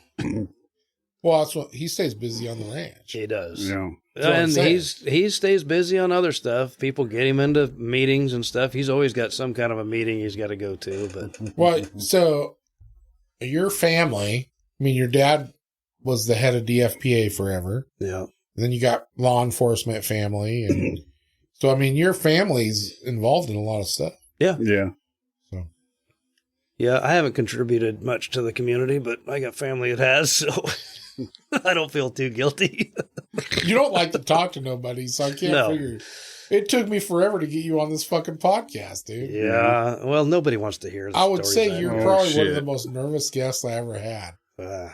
To get you on the you thought for sure It's just sitting and bullshitting. That's what you said. Nobody's gonna want to hear what I have to say. Yeah. I don't know. I don't have This no will probably stories. be the least listened to podcast. Oh, God, no, dude. I'm pretty sure some of my least listened to podcasts. Honestly, the episodes that are my favorite are the least popular downloaded, which is weird to me because I'm like, oh, I go home and I tell Sarah, I'm like, this one's gonna be. Everybody's going to love this episode. Mm-hmm. And then it doesn't do shit. It's horrible. I don't get it. But, whatever. Eventually, somebody will get on my podcast and they'll get me some more listeners. And those listeners will listen to some back episodes. And then they'll share them. And, they'll say, that Mike guy is a funny son of a bitch. Yeah, it'll go crazy like that. But it doesn't matter anyways. I don't give a shit who listens to it. Right. This is for me, dude. I do this because Mike and I, we look forward to this all week. this is my de-stressing fucking getaway. It's our fun time. Yeah. So, I'm just blessed that he lets me sit here and make smart ass comments. I gotta have somebody back me. Yeah. Because sometimes otherwise it'd be awkward silence. Yeah. It'd be weird. Oh. So,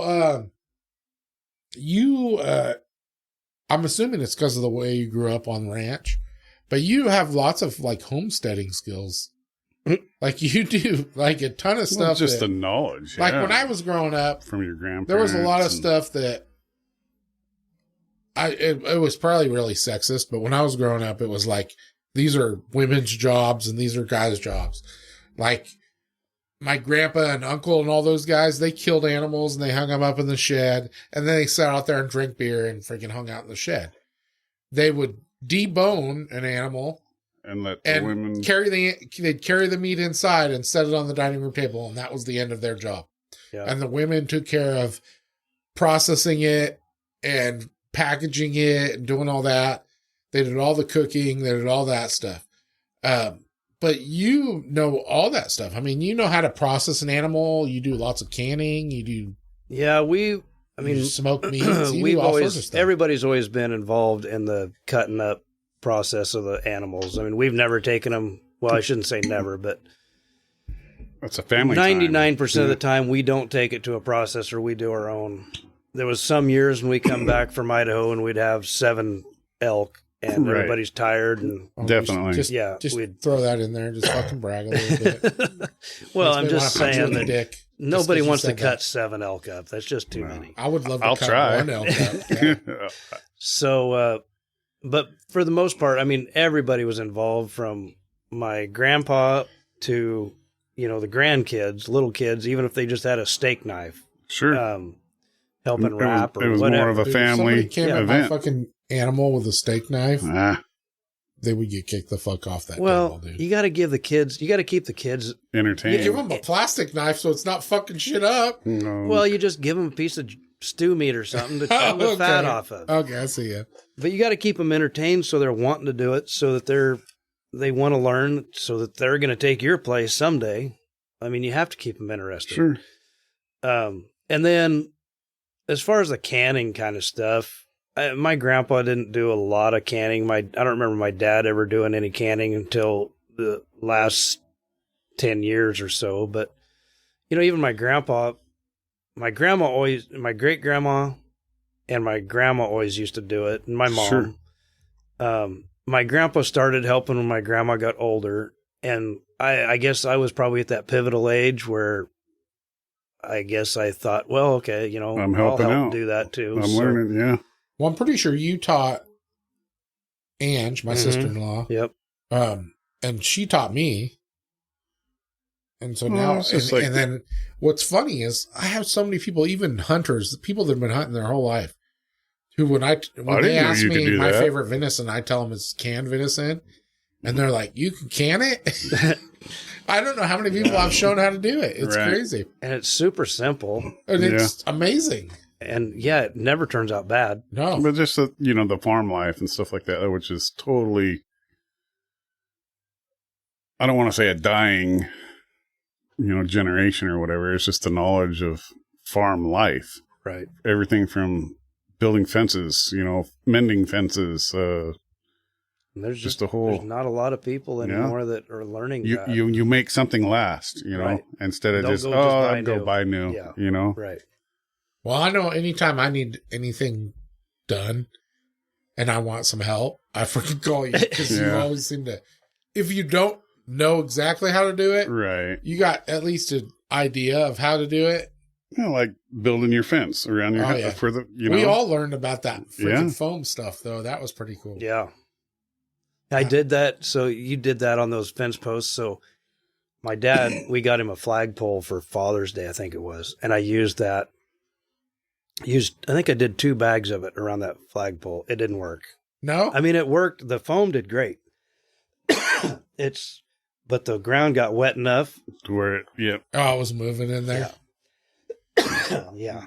Didn't get packed in. So now I got to pour a concrete pad on top. So it has enough weight. Just a flagpole's different, though. That goes up there, dude. Right. It just has too much leverage. Yeah, that's a lot. Yeah. But I was blown away by how good that shit worked on the freaking fence post. It's crazy. It makes it so you can do a fence in one day and start waiting for the next day. That was a pretty quick fence. Yep. And it's still holding up great. It looks awesome. Yep. Yeah. But no, you do lots of homesteading stuff. I mean, you've even expanded on your knowledge, like you did sauerkraut. Right. Yeah. Yeah. I don't know. And I guarantee your family didn't do that. No, I don't remember. I'm sure my great grandmother did at one time, but I don't remember her doing it. But that was something I had to look up and learn. And I mean, it's super simple, a little bit scary, when you are done and you take the top off the sauerkraut and there's a little bit of mold on there and you got to scrape that off, but I mean, that's just the way it is. But it was, that was something I learned. And man, I had damn good sauerkraut for 2 or 3 years there. Sauerkraut's something new for me. Yeah. So I'm anxious for you to do another batch so I can try it. But it's something new to my diet because I've never nobody that I know really is into it. But I'm all about trying new things. I don't care. Yeah. Yeah. But you do, you made some salsa. Yep. Some white guy salsa. Yeah. But you freaking, you did it different than most people I've ever seen. You actually cook it down a little bit and then you strained off all the juice. Yep. And used that juice to make the best Bloody Mary mix in the world. So that was kind of an accident, because I think all great things in life are an accident. I hate salsa when you make a burrito and the juice just runs everywhere. It pisses me off. Yeah. So you're not all white. So I decided I was going to strain it off and get as much juice as I could out of it. And then I was like, well, we can just save that it's like tomato juice. Well, and since your old lady's a freaking alcoholic, it worked out great. Perfect. And it makes damn good Bloody Marys. Yeah. Dude, my wife and My wife and your old lady are best friends. So, and then all of their girlfriends think that is absolutely the best Bloody Mary mix. This is how we all have to do it now. In fact, they all look forward to whenever she brings a jar or two of that. Well, this summer I made peach mango salsa. I know you and I were talking. That was supposed to be our thing, and you just couldn't wait for me to come over. I was going to make another batch, and you never wanted to show up. Yeah. So, but anyhow, I kind of made it as a test run because I wasn't sure how it was going to turn out. And man, it turned out good. And I did the same thing with it. I strained the juice off, some of the juice, and you can't make a Bloody Mary straight with it. You have to cut it with the other Bloody Mary juice because it's so sweet. Sure. But it's not quite white. You just have to make it different. I don't know if it's quite Mexican salsa, but it's not really white guy because it's spicy. We'll do it. We're doing it this year, and we'll make Mexican salsa. Well, I don't even know if my salsa would be Mexican because I'm excessive. So I like to enjoy it. I don't want it so hot I can't enjoy it. Yeah. Dude, you'll enjoy Send it. you to the fucking you hospital. won't enjoy it later, but you'll enjoy it at the time. Take your breath away, salsa. Yeah. Mike loves it. It's the only time he can I breathe. do. Yeah. I'll be eating away and just He's sweating super like spicy shit because it's the only time he can breathe. Actually, for Christmas, I took, so like I said, I saved the juice off of that peach mango salsa, and I canned it in pints. So this year at Christmas, I took a ham, put it in a roaster. Ooh, I bet that was good. And I poured 2 of them jars of that over it and just kept ladling Basting that it, over yeah. it. Oh, man, that was a good ham. Cool. I bet that was good, yeah. That's a good idea. So did it have a little bit of spice? No, I was a little bit worried because that salsa is spicy enough that the kids wouldn't like it. But when you cook it like that, it seems to take all the spice right out of it. I've noticed that when Cooks you cook it out. it cooks all the heat out of it. Yeah. But salsa's got to be cooked. Yeah. You got to cook all the worms out of the tomatoes. Vegetables. So when you make salsa, you don't actually cook it. I mean, anytime I've done it, I've never cooked it because the citrus, the lime juice that's in it cooks enough that you don't have to worry about it. Right. Preserves it. But I guess if you're going to preserve it for a long time, you would want to cook it. The only reason I cook it is because I hate raw tomatoes. Yeah. Well, and I like the way you do it because I'm the same way. I hate runny salsa. I like chunks, and that's it. I don't want a bunch of freaking liquid. Paste. And I think when you cook it, it gets all that stuff to kind of marry together and combine all the flavors, bring all the flavors out of everything. I don't know. I'm no cook. I just kind of throw shit together. And you know what you like. Out. Yeah, and I know what I like. Yeah, and it works. Yeah. But I like it. I like the fact that you do all these traditional skills. Yeah, and I like to keep that alive. And I would like to get my daughter into that a little more. And she's just so busy with kids. And yeah, she'll come around. Because it's got to keep going from family to family. It will. Well, I know Sarah, my wife, she wants to start learning more of that stuff. Like this year was the first year ever that she got into doing a little bit of canning with her mom. Her mom was showing her how to do some stuff. We did salmon, or we did tuna. Yeah. And we did, what else did she do? Oh, she did applesauce. The vegetables. Applesauce. Yeah, fruit. This year she wants to learn how to do a couple more things. So I'm sure we'll get together and we'll do some of that stuff. I even do, which works, in my opinion, I love it because it's so simple, but making pie filling. Yeah, the apple. I just take apples and pears and raspberries and Dude, whatever. If she did that, then she would have to learn how to make a pie. Yeah. And that would be fun. There you go. I love pie. So, hey, dude, well, I'll eat your pie now. I even cheat doing that because... You just buy pre-made pie crust? No. I make a crisp, which is just flour and sugar. Basically, yeah. And butter. You just mix 1 cup of flour, 1 cup of sugar, and 1/2 cup of butter, and you just mix it until it makes crumbles, and then you just pour your pie filling in your pan, sprinkle that over the top, throw it in the oven at 350. Bake it. You're done. Nice. Or if you're lazier than that, you just get a white cake mix and sprinkle it over, and then you take a cube of butter and cut it up into slices and lay it over the top. Which is a cobbler. The same thing. Pretty much, yeah. Yep. Yeah. So there's a way. There's a way around everything. Yeah. But yeah. One of my other guests, he does pie crust, and he uses instead of because you use alcohol in it, I guess, to make it flaky. So he uses vinegar. What do you call it? No, he makes his own alcohol. So what is that? I've drank too much to remember words. I don't know. Moonshine. Vodka? Moonshine. He's basically making moonshine. Okay. Copy. So white alcohol, clear white alcohol. And he uses that to make these pie crusts that are super flaky and crisp. And then makes pie filling and whatnot and does that. So what I need to do is I need to get all you guys together. And we'll make you pie. Invent something. You'll be the taster. Dude, I bet that shit would be good. Yeah. So I'm the opposite of most people. My dad and I are the same, but we don't like our pie crust flaky. No. I like it chewy. Doughy. I like it tough and chewy. Doughy, yeah. I like it both. I like the bottom part of it to be, has to be doughy, and chewy, but I like that top the part outer that sits edge on top has to be crisp. flaky and crispy. That's the way you get the best of both worlds. There you go.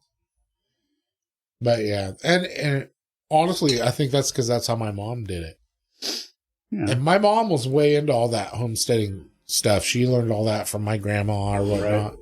And she used to do canning. And when I grew up in we had a shop. There was a shed out behind my grandparents' house that was probably, gosh, I want to say it was probably 300 or 400 square feet. So it was a good sized shed, and it had shelves all the way around it that were quart-sized jars of canned goods. Yeah, that whole shed, everything. And I mean, there was everything. We went every time I came down to Roseburg in the summertime. My grandma and aunt would take us to the cruise farms or wherever, and we picked green beans and strawberries and everything. And they had those giant fucking spiders that are always out there. And I was scared to death of fucking spiders. Oh no! And then they can all that stuff, and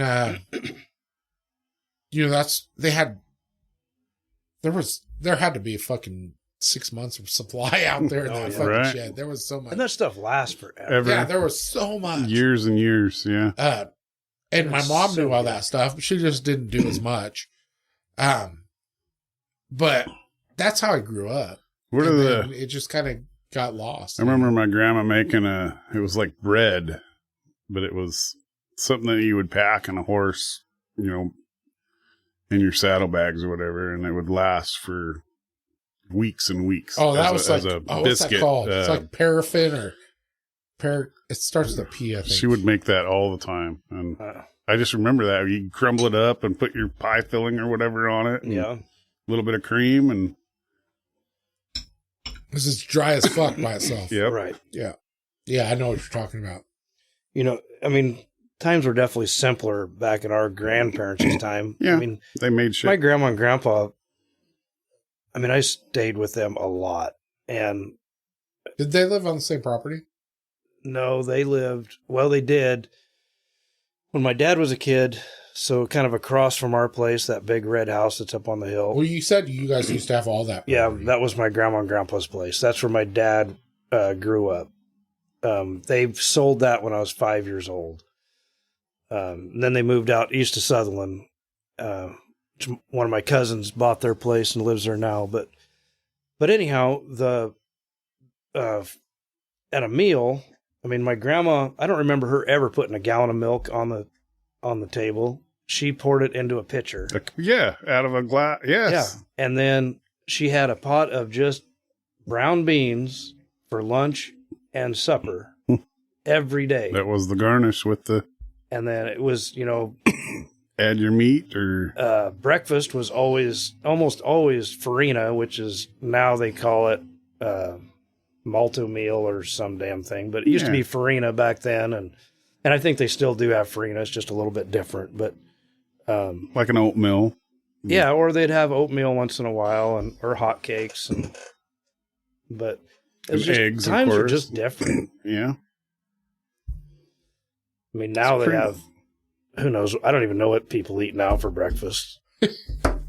I eat sausage and eggs. I have bacon and eggs almost every morning. I think, well, when I was a kid, I grew up eating cereal like every day. Yeah. Oh, yeah. But And I did too. now I don't eat breakfast very often, even though that's like my favorite meal of the day.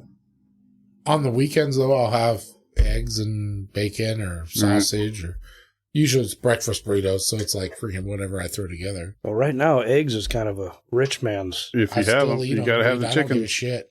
I don't care how much they cost; they're worth it. I got chickens, so they're just this time of year. You know, you're lucky if you get 3 a day. Yeah. Well, it depends on how many chickens you have, right? Well, No, they don't lay as many right now in the sun. of the There's not as much daylight. There's definitely things you can do to help. You can put a light in their shed. Feed 'em spicy shit. with a timer and Yeah. give them that extra hour and a half or hour and 40 minutes.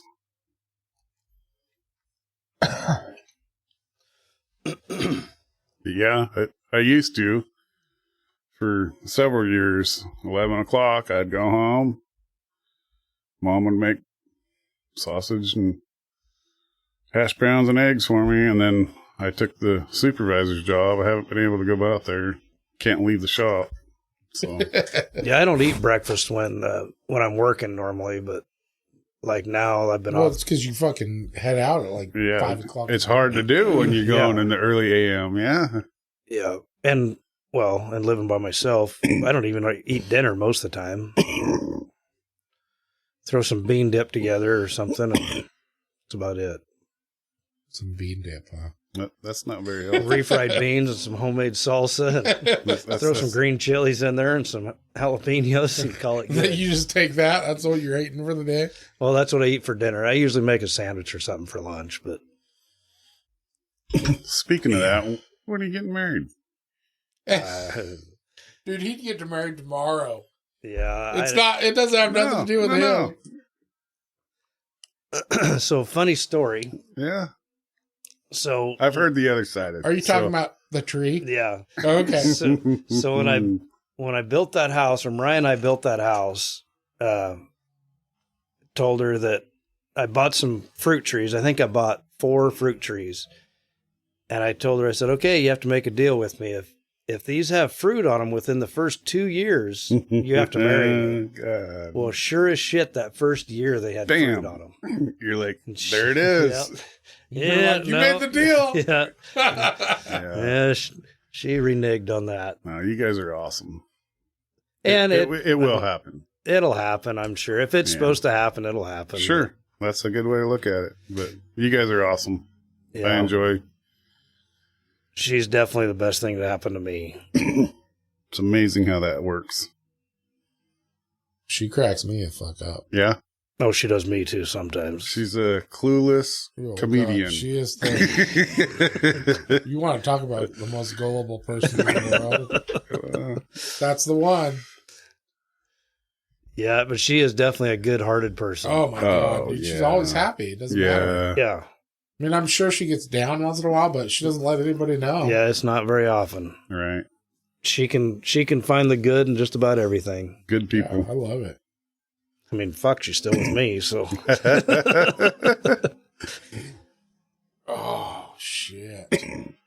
Yeah. So, yeah, I've been impressed because you always seem to. I mean, you're kind of like Mike. You have like a wealth of knowledge in freaking tons of different things. But like, and I think that comes from growing up on a farm and ranch where you're just constantly, I mean, instead of spending money, you figure out a solution. Sure. Right. But I mean, if it has anything to do with any kind of livestock, you seem to have at least a good idea of what needs to happen. Anytime I've needed help with like fencing or any of that kind of stuff, you know what's going on.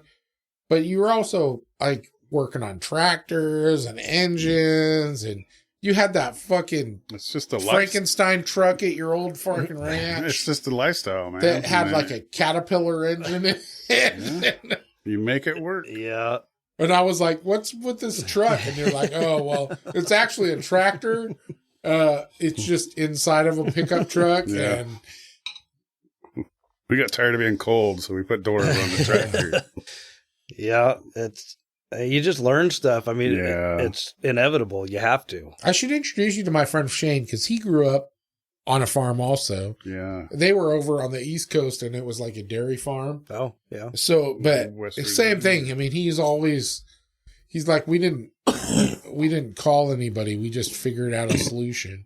Yeah. You didn't have that option. I mean, So, I mean, it's probably real common, real similar. yeah.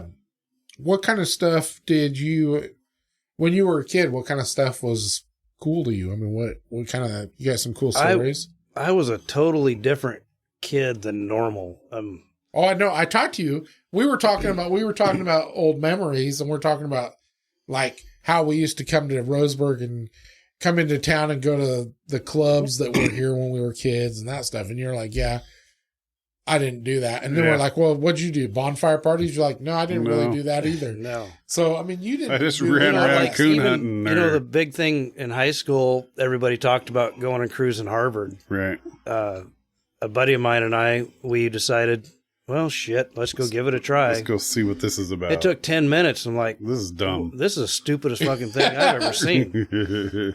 Let's go coon hunting. Fuck Yeah. it. So Go get the dog.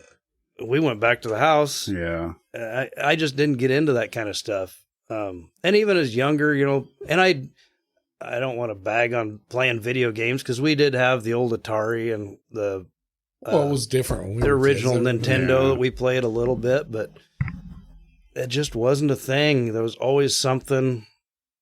And I loved spending time with my granddad. So we was always doing, and a lot of times it was fixing fence or building fence or Just out. working the sheep because Yeah. we run a bunch of sheep back in those days.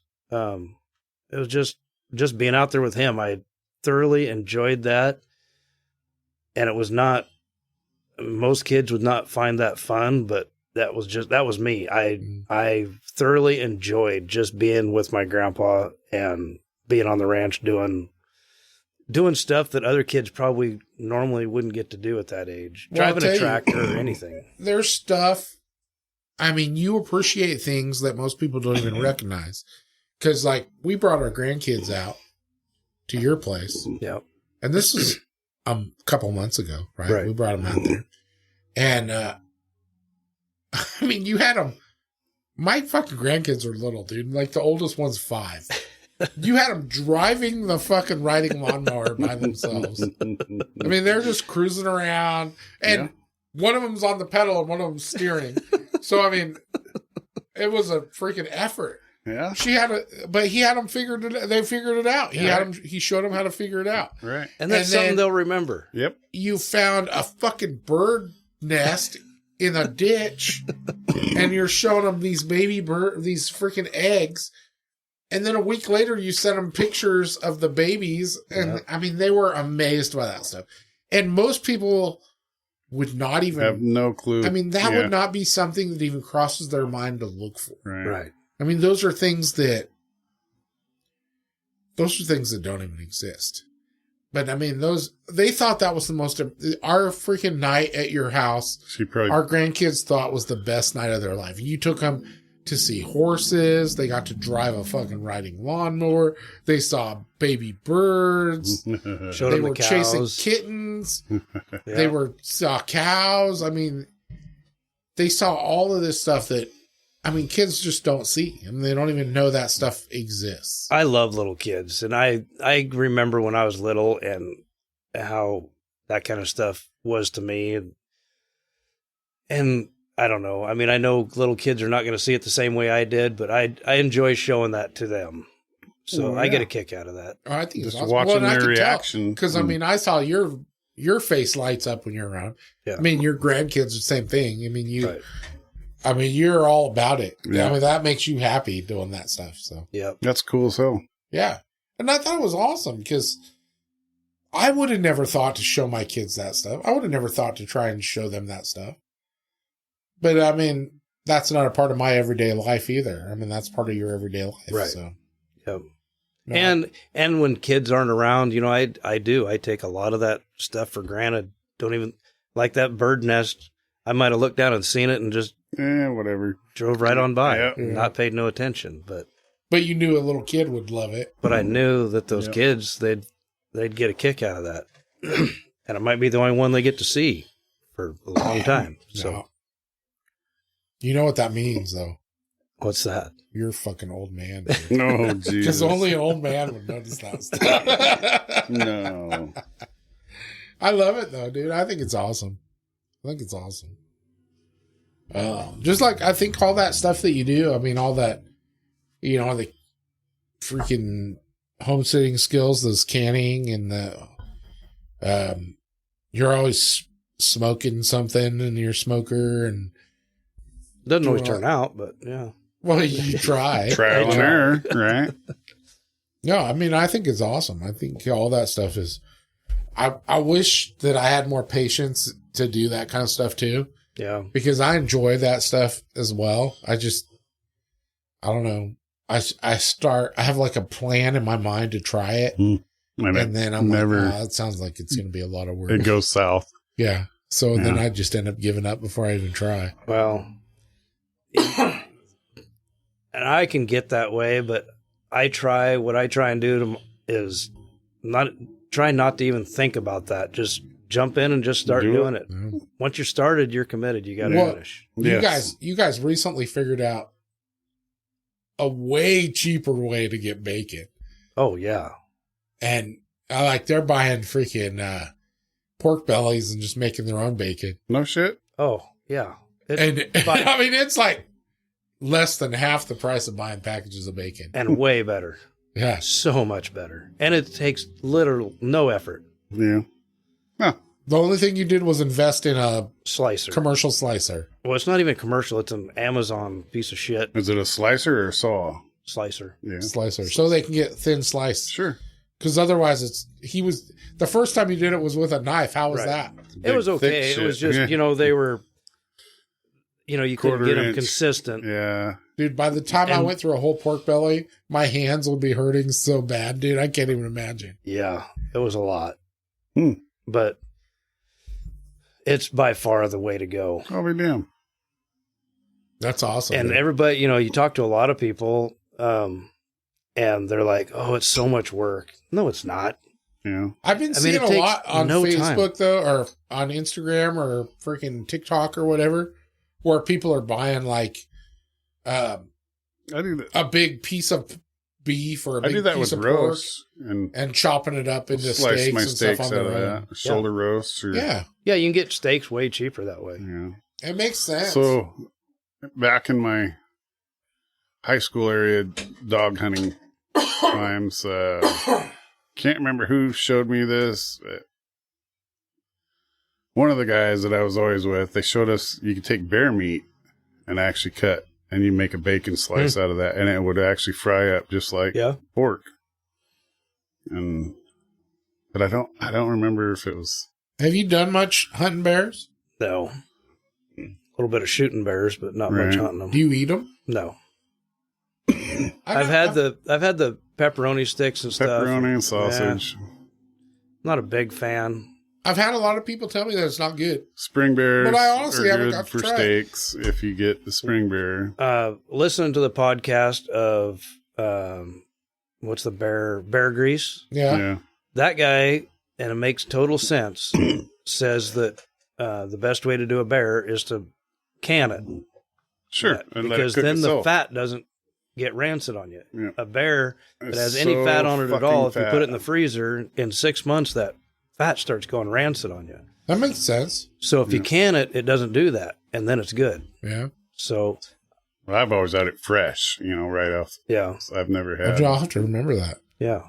So I'm kind of, I wouldn't mind shooting a bear. Dude, I bet fucking bear burritos will be amazing. And they showed us how to render the fat off of them too, and that was kind of nasty, but it's good shit. The other thing, use bear grease on a lot of crap. Saves you a lot of money is, when Sherm's or Costco has a big pork sale or chicken sale, is you go buy it, when they have a really good sale, you buy a bunch of it and take that home and can it. And then it's like, you want to make fajitas one night, you dump a couple of jars of chicken out. It's already cooked. You just basically warm it up. I haven't even thought about that. I should. No shit. Yeah. It's... Plus, it doesn't take up space in your freezer. Yeah. And it won't go bad. That's brilliant. Fucking brilliant, dude. And pork's the same way. You can get pork super cheap. Dude, when you get a pig, I've bought a couple pigs at the auction or whatever, and you get them processed. I've not had good luck with pork chops, dude. I fucking hate pork chops. Too much fat on them for one. Well, the first place I had do them, I think maybe they let my pig hang too long. Because, every single package, it smelled funky. It tasted funky. I hated them. They were, I ended up throwing out the rest of them. But every time, pork chops they're hard to get any flavor in. Their lack of flavor. We always do the pork steak. If you barely overcook them, they're like rubber. They're just not good. Yeah. So, the idea of just chopping it up into little chunks and freaking canning it. Mm-hmm. That's. I bet you could take those pork chops that would taste like shit if you fried them, but if you canned them, you would not know the difference. Fuck no, they'd be awesome, dude. You throw those in some burritos or throw them in some hamburger helper or something, probably be great. Yep. I'd be down with that. Yep. That's brilliant. And it doesn't take no time. And it doesn't, other than the jars and the lids, there's not a lot of cost in it because you just put actually, I can't remember now, a teaspoon of salt, probably a tablespoon of salt in a quart. So it does. There's not a lot. What do you do when you do venison? What do you put in there? You put just salt. I don't put anything in mine. You're not adding any water or anything, just the salt. I don't put anything. I just put meat. Once in a while, I'll throw some peppers or onions in there. Right. But I don't put a chunk of garlic any water. I don't put any salt. I don't put anything. I don't put any water. I put a little bit of. I do it in pints. Pints or quart. I usually use pints too. But I think I put a teaspoon of salt in there. I don't even do that. I do. And I've tried doing garlic and jalapenos, but the flavor comes totally out of it. It does because you have to cook it for 90 minutes. Yeah. Pressure. I've put habanero. I've put some spicy peppers in there, and they're not spicy at all when you cook How does the vegetables, like making pickles? You don't have to cook them as long. Yeah. Is it the time? Yeah. Okay. Because meat, you have to cook for 90 minutes at 15 pounds of pressure or something like that. But I've never added salt to mine. And it still tastes kind of salty. Just like fresh venison, when you cook it, you always have to remember not to oversalt venison because it's already salty. Yeah. And it's the same way in a jar, dude. I've never freaking put anything in mine. I must be thinking of fish or something like that. But I know my daughter helped us can tuna one year, and she was little. And she was in charge of putting the salt in, and it was like a quarter, and we were doing the half pints, just the little jars. Stubbies, yeah. Supposed to be like a quarter teaspoon of salt in each one, where she was putting 2 in each one. Hell yeah. Oh, man, you could barely eat that stuff. It was so salty. We did tuna last year. We were going to do it this year, but we still had so much left that we didn't do it. And we did a little, I think they did a quarter teaspoon of garlic and a little bit of onion in there. I just don't remember doing it so that 90 minutes on the fish. One thing, fish you don't have to do quite as long. But one thing that does work with tuna is a little bit of liquid smoke. Oh, dude, liquid smoke is amazing. You don't need much of that at all. Just a drop or two. Yeah. That really comes out in the tuna. I had a girl I dated for a while. Keep that separate, and that's what you eat with crackers. Oh, that's good. I had a girl that I dated for a while, and she did. She would take a package, one of those boxes of cream cheese, mm-hmm. and then you take a little package of smoked salmon and shred it all up. Mix it together. And then you put like, I don't know, like half a teaspoon of freaking liquid smoke. Dude, that was the most amazing freaking dip ever. Yeah. Yeah, that liquid smoke works pretty good.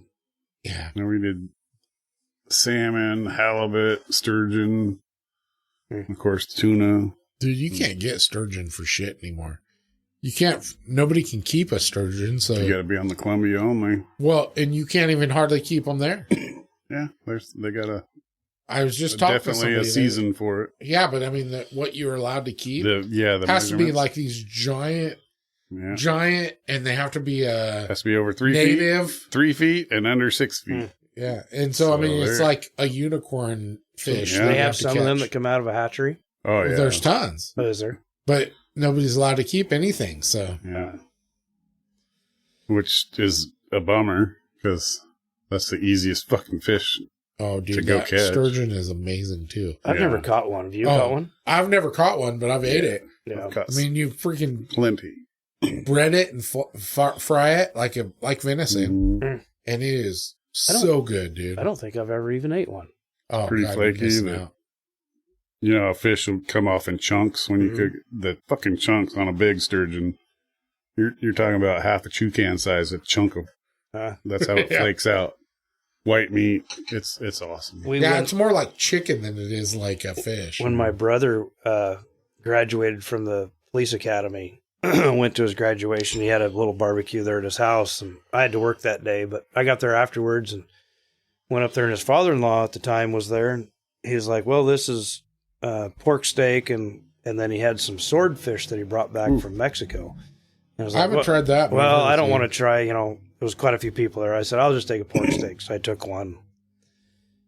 Well, I was sitting there eating it, and I was halfway through eating it, sitting next to his father-in-law, and he goes, how's that fish?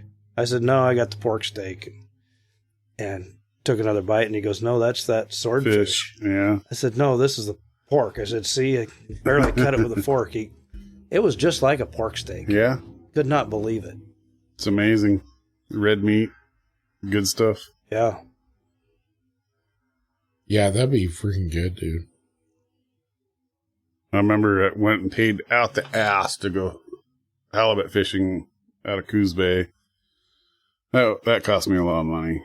I brought 2 fish home. That's all you're allowed to keep. So Zach and Michael and Jacob, I think, was involved. Well, those are knuckleheads. I was working swing shift. That was the worst involvement ever. Those fuckers, they must have ate probably easy, probably 10, 12 pounds of fucking fish. And I had my deep fryer. And I come home, the house, smelled like fish and chips. I was like, what the fuck? Those 3 idiots would shoot a deer. Yeah. And then make jerky out of the entire deer. And it would be gone they would 1 weekend. Or they would make it. What'd you do this weekend? I ate 47 pounds of fucking deer. jerky. They would overcook it, so it was like charcoal. Yeah. Yeah, they're knuckleheads. That's fucking kids for you. It's like, dude, that's all my fucking fish. I paid like $500 fucking dollars to go do that. You just ate it all right now. It's a good thing I had half of it over at my mom's in her freezer, because they would have probably ate all of it. No, that's freaking awesome, though. So, what do you think, Andy? You were, like I said, you were one of the most nervous people about being on the podcast. That was way better than I thought. I don't know how it's going to turn out when I listen back to it. But you'll hate the sound of your voice. Probably. But otherwise, I think you're just as entertaining as anybody else that's been on here. I hope so. I hope somebody gets some enjoyment out of it. A little chuckle. Hopefully the game wardens don't come looking for me. Will be like, I know that fucking guy. He thinks he knows how to run equipment. That fucking liar. Yeah. He fired me off a job one time. Yeah. There's a few of them out there. Oh, dude, I'll tell you what. It's amazing. I had one of my customers came in the other day, and he told me that he listened to the episode with my dad on it. Mm-hmm. And apparently he's got a friend that he's like, I've got one of my oldest friends who is also like a Mexican. He's like, has the same freaking, like basically the same. He came to Oregon the same way. Story, yeah. He's like, I was listening to that episode. He goes, I thought I was listening to my buddy. He goes, they sound the same on there. Everything was the same. He goes, I had fucking tears in my eyes. And I just felt pretty freaking good about myself. That was a good episode. I felt like, I'm doing something right. Especially with the, the whole, your granddaughters can listen to that in the future. That is just neat as fuck to me. Yeah. The worst part is going to be that they're going to listen and they're going to be like, God, my grandpa was a jackass. He's always getting drunk. I don't think they'll think. But no, I just thought it was cool. I mean, if I got people, even one person that's listening and they get impacted that way, I think it's awesome. That's a good compliment. For sure. Thought it was neat. Yeah. You said you've been listening since I started doing it. Yeah. I haven't listened since I've been not working. I've been saving them. That way I can listen to them as I'm working. Sure. In the cab. That's what you do while you're sitting in the cab of the excavator. Yeah. In-cab entertainment. Yep. Yeah. Yeah. So I've been saving them for that. So I haven't listened to the last 2 months. But, there's some good ones. Yeah. Mike's been talking a lot more. Yeah. I don't know if that's good or not, but No. makes him feel better. It does. I go home feeling all great. Yay! Unless I get really drunk and then I don't feel so good. Dude, that's the same way with me. I'm like, dude, I need to quit drinking so much on these episodes. We did pretty good on this one. We haven't drank too much. No, I've been doing good. I didn't even start out with iced tea. Yeah.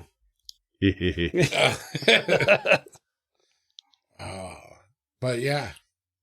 So, you also do, you reload, like I said, you do a lot of traditional calibers. So the only way you're getting ammo is if you reload. I know I, you bought a 35 Remington lever gun that we redid for you. Yep. Nice. And then, you had bought some ammo, and then you also were going to reload some ammo. Yep. Is that off a Winchester or the? It's a Marlin. Marlins. The 336. Oh yeah. That was a clean rifle, dude. Yeah. That was Beautiful. a nice rifle. Beautiful. I really hadn't heard about that until you brought that one in, so I did a little research. That's a cool caliber. Yeah, it is. I mean, it's nothing fancy, but I mean, it's a great brush gun because for days. I think because the same time that came out, they were like, well, why don't we just make a 357 lever gun? Yeah, and so that's it a kind of pistol was load, like, though. yeah, that other one's not very good. So The 357 is a pistol load. Yeah. So. Yeah, but the 35 Remington is basically a pistol also. No. It's the 35 Remington is more like a 30-30. 30-30. With a 35 caliber With bullet. a 30, it's a little bit bigger bullet than You a get the powder charge in there. But I mean, ballistically, they're really close. Yeah. They're not much different. No, it's not you're not going to shoot out there at 300 yards. Oh, hell no. Most of those pistol caliber carbine type lever guns are, 100, 150 yard guns anyways. Yeah. In my opinion, that 35 Remington was perfect for my nephew for his first gun for deer and elk. I mean, I wouldn't be at all worried about him shooting an elk. Nope, it's got the energy. Have you played with the 350 Legend yet? No, I haven't. Dude, I can picture you liking that round. Or the 450 or... Yeah.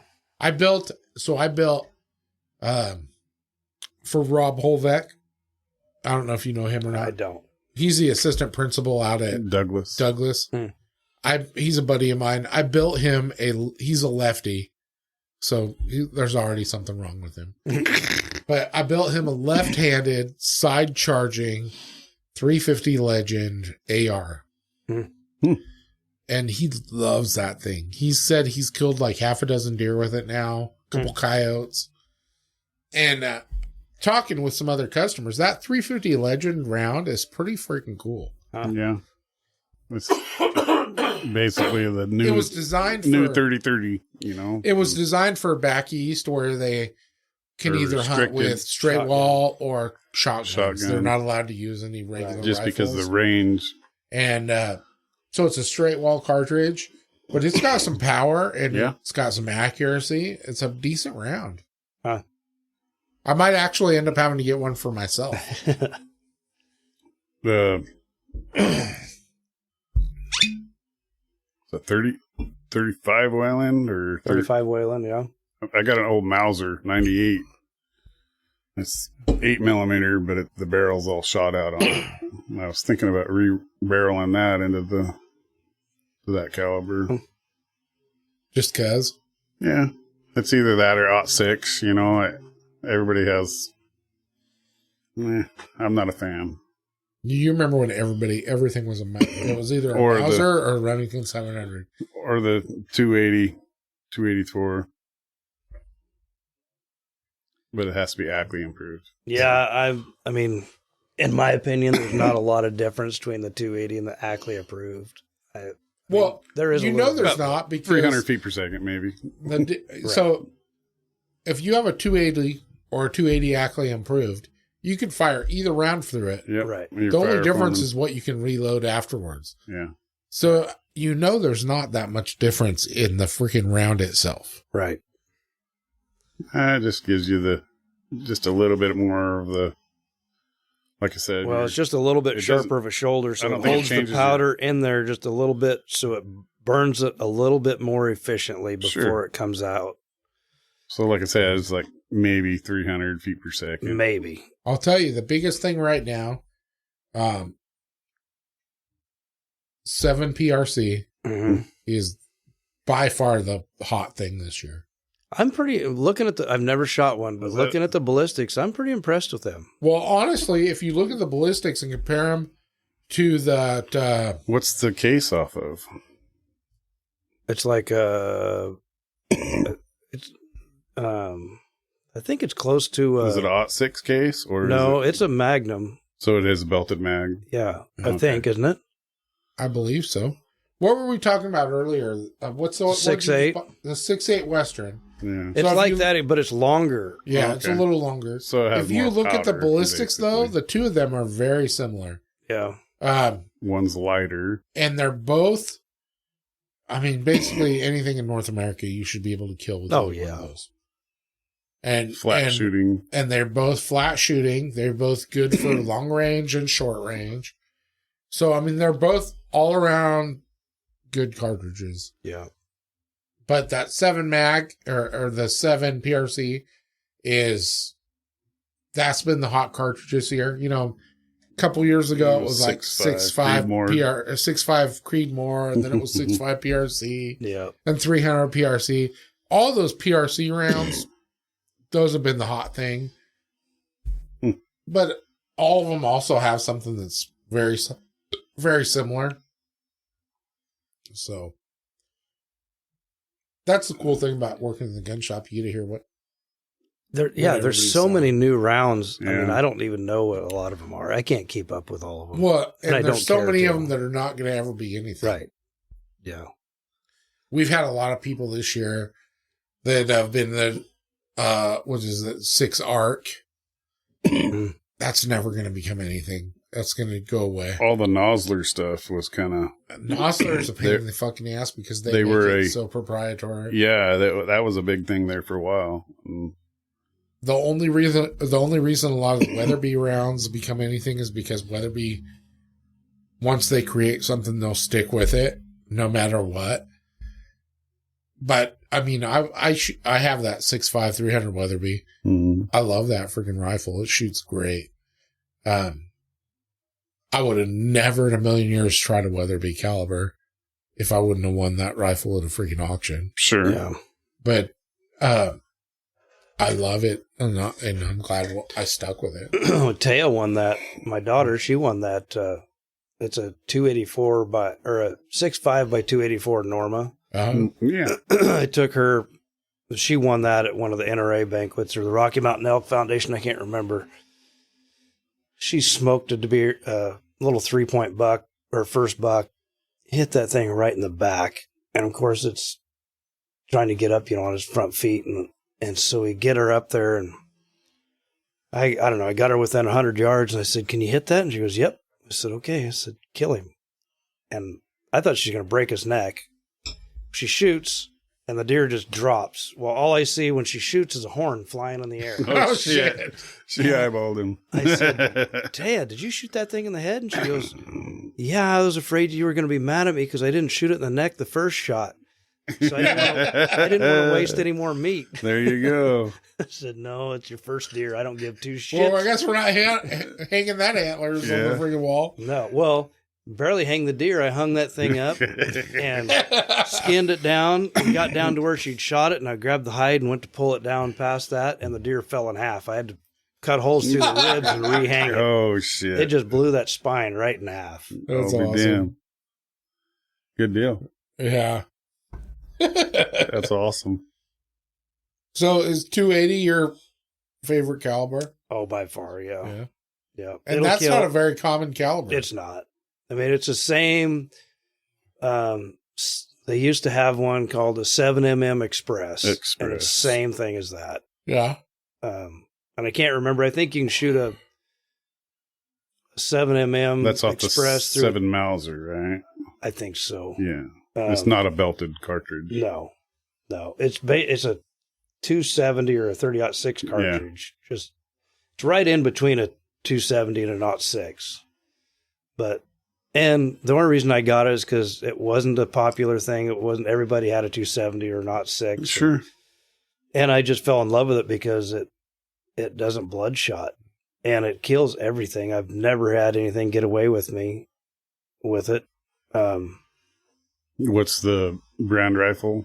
Remington 700. Dude, I think everybody in this area, 270 and 06 are the two most popular things. Yeah. Oh, yeah. There's and those are the by most far traditional things. Yeah. But they're tried and true. I mean, we have lots of people that do other stuff, but those are the two most common. Yep. As long as I got a couple of each one of those, I usually got something that somebody will want. And then we have the random people that want those weird little one-off things that are only good for deer or only good for I did buy a brand new Flying Cloud. I bought a brand new Tika 300 short mag. I really like that. Yeah. I know it took me forever to get you ammo for that. I ended up gifting it to my son, my oldest boy, and he's killed a lot of deer with it. Dude, 300 short mag is too big for a fucking deer. If you don't shoot that just right, you're going to fuck so much meat up. It definitely goes right through them. Yeah. So, your lungs or neck, like you say. Yeah, it doesn't matter what I order. It seems I never have the caliber that somebody wants. Right. I'll order 15 different calibers of rifles, and then somebody will come in wanting a something 7mm08 or something that I don't have. And I'm like, that's the one rifle I don't have. But the other gun that I have that I enjoy shooting it and everything, it was kind of weird, is that 338. And that's a Howa, I believe. Yeah. But yeah, I bet it's so goddamn expensive to shoot. Yeah. Well, it's like that gun of Taya's I seen in there at Sportsman's. That 6.5 by 284 Norma.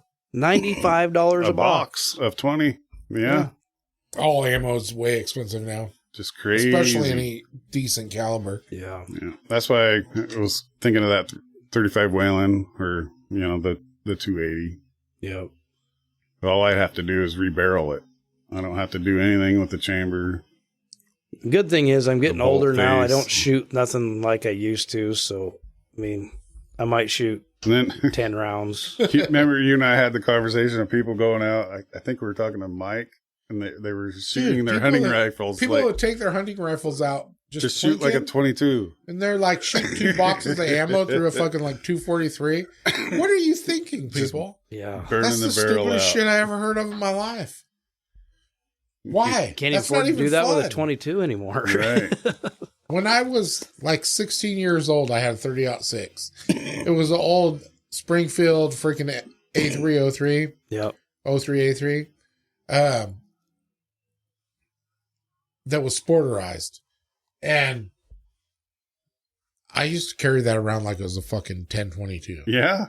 Like my buddy and I, we were on a hike one time, and my buddy, there was all these frogs And my buddy was going to catch this frog that was in the middle of the trail, and I shot it with my 30-06. And like the leg of the frog landed on his face and stuck to his face. God. For one thing, I was an idiot. I could have fucking killed him. Yeah, a rock or something. But for another thing, why? That's the stupidest shit ever. But yeah, I used to shoot that 30-06 like I was a plinker. But those I shells was back like then were 16 at years Weimar old. were $7.99 Well, yeah, a but I box. was A also box. like 16 years old, so Yeah. I was an idiot. Yeah. But these are grown ass adults that are going just to go out shooting, and they're shooting 2-3 boxes of fucking 30-06 or 243 ammo in one day. And I'm like, why? What are you doing? That's not even fun. Go buy a freaking 223. Go buy an AR or a freaking 22 or a 17 or something if you want to do that. Yeah. Something that's made for plinking, you know? You don't go out with your freaking 280 and shoot just 47 rounds in one day, do you? No. The hell no. I know you don't, because that fucking rifle kicks like shit. It doesn't And it's kick. loud as hell. You'll freaking be ringing for a week. I don't think that was my 280 you were shooting. It was. Because it's the only time I ever heard of a 280. Huh. And then I remember you won a rifle at, I think it was at Rocky Mountain Elk. It was a Henry. I think it was a Henry. All I know is that you brought it out bragging to me about how you won this fucking cool ass rifle, and you had those spinner targets out at your property hung up on your fence posts. You know? And I outshot you with your fucking own rifle. Your own gun. Oh, fuck. I don't remember that. Yeah, I bet. He was being nice. He just wanted to get you out there to do A 22 something. rifle? No, I don't think it was a 22. It might have been. I don't fucking know. Golden Boy or... It might not even been a Henry. It was a lever gun. That's all I remember. I never won a lever gun. I could have sworn it was a lever gun. Anyways, it was fun though. That was right when I was getting back into shooting, and I hadn't shot in a long time. But when I was in the Army, I did shoot. I mean, I was You're a proficient? good fucking shot in the Army. I freaking qualified expert or marksman, whatever the one is that's freaking good. I qualified You passed. really fast. Like I was done. I wish I wouldn't have, because I didn't know at the time that if you qualify. Was that off an Really AR well. platform or was that a bolt? No, yeah, it was on an AR. Yeah. That was on a M4. Sure. I didn't realize that in the Army, if you do that, that means that you're done shooting for the day, and then all of a sudden you have to work the rest of the day. If you'd have shot like shit, you'd have If got to you practice shoot the like rest shit, of the you day. got to keep shooting all day. So do you own an AR? I do. No, yeah. You know, It took me a long time. I just got one this last year. You know? Yeah. I own a couple. That thing is so fun. It's so damn expensive to shoot, even with being 223, but Yeah. it's fun. You know what's funny? Is I don't have an AR. Not anymore, huh? I mean, I've had a couple, but I get rid of them. And now I don't have anything that shoots 223, 5.56 at all. Oh, But right. I have like 1,000 rounds of it. Sure. So I need to get another one just so that I have it. Yeah. But I like 300 blackout way better because I shoot everything suppressed. 5.56, 223 does not suppress worth a shit. Oh, really? In a On the- bolt gun, on the action. it does okay, but in an For AR, the not at all. Gas operated, It does not suppress well at all. It's not going to be much quieter. But 300 blackout is designed to be suppressed, so I just switched to that. That's your trick gun. Is it pretty expensive to shoot? No. It's a little bit, but not by much. But that's what I shoot. And then, but honestly, I don't even have an AR at all right now. I need to get another one. Huh. That's an MP5. Oh. That's 9mm. No, he whacked a grouse. That was kind of neat. Dude, so I shot it with a subsonic 300 blackout. The first shot Mike's like, I just watched that round go right over its head. Like, he goes, I actually watched it go over its head. Not even an inch over its fucking head. I was like, all right. So then I shot a second round, and I aimed too low, and it blew the bird in half. It's like literally in one hand I had breaking a head pillow. and a feather, and in the other hand I had a feather and a leg. And I was like, I don't think this is salvageable. I got it.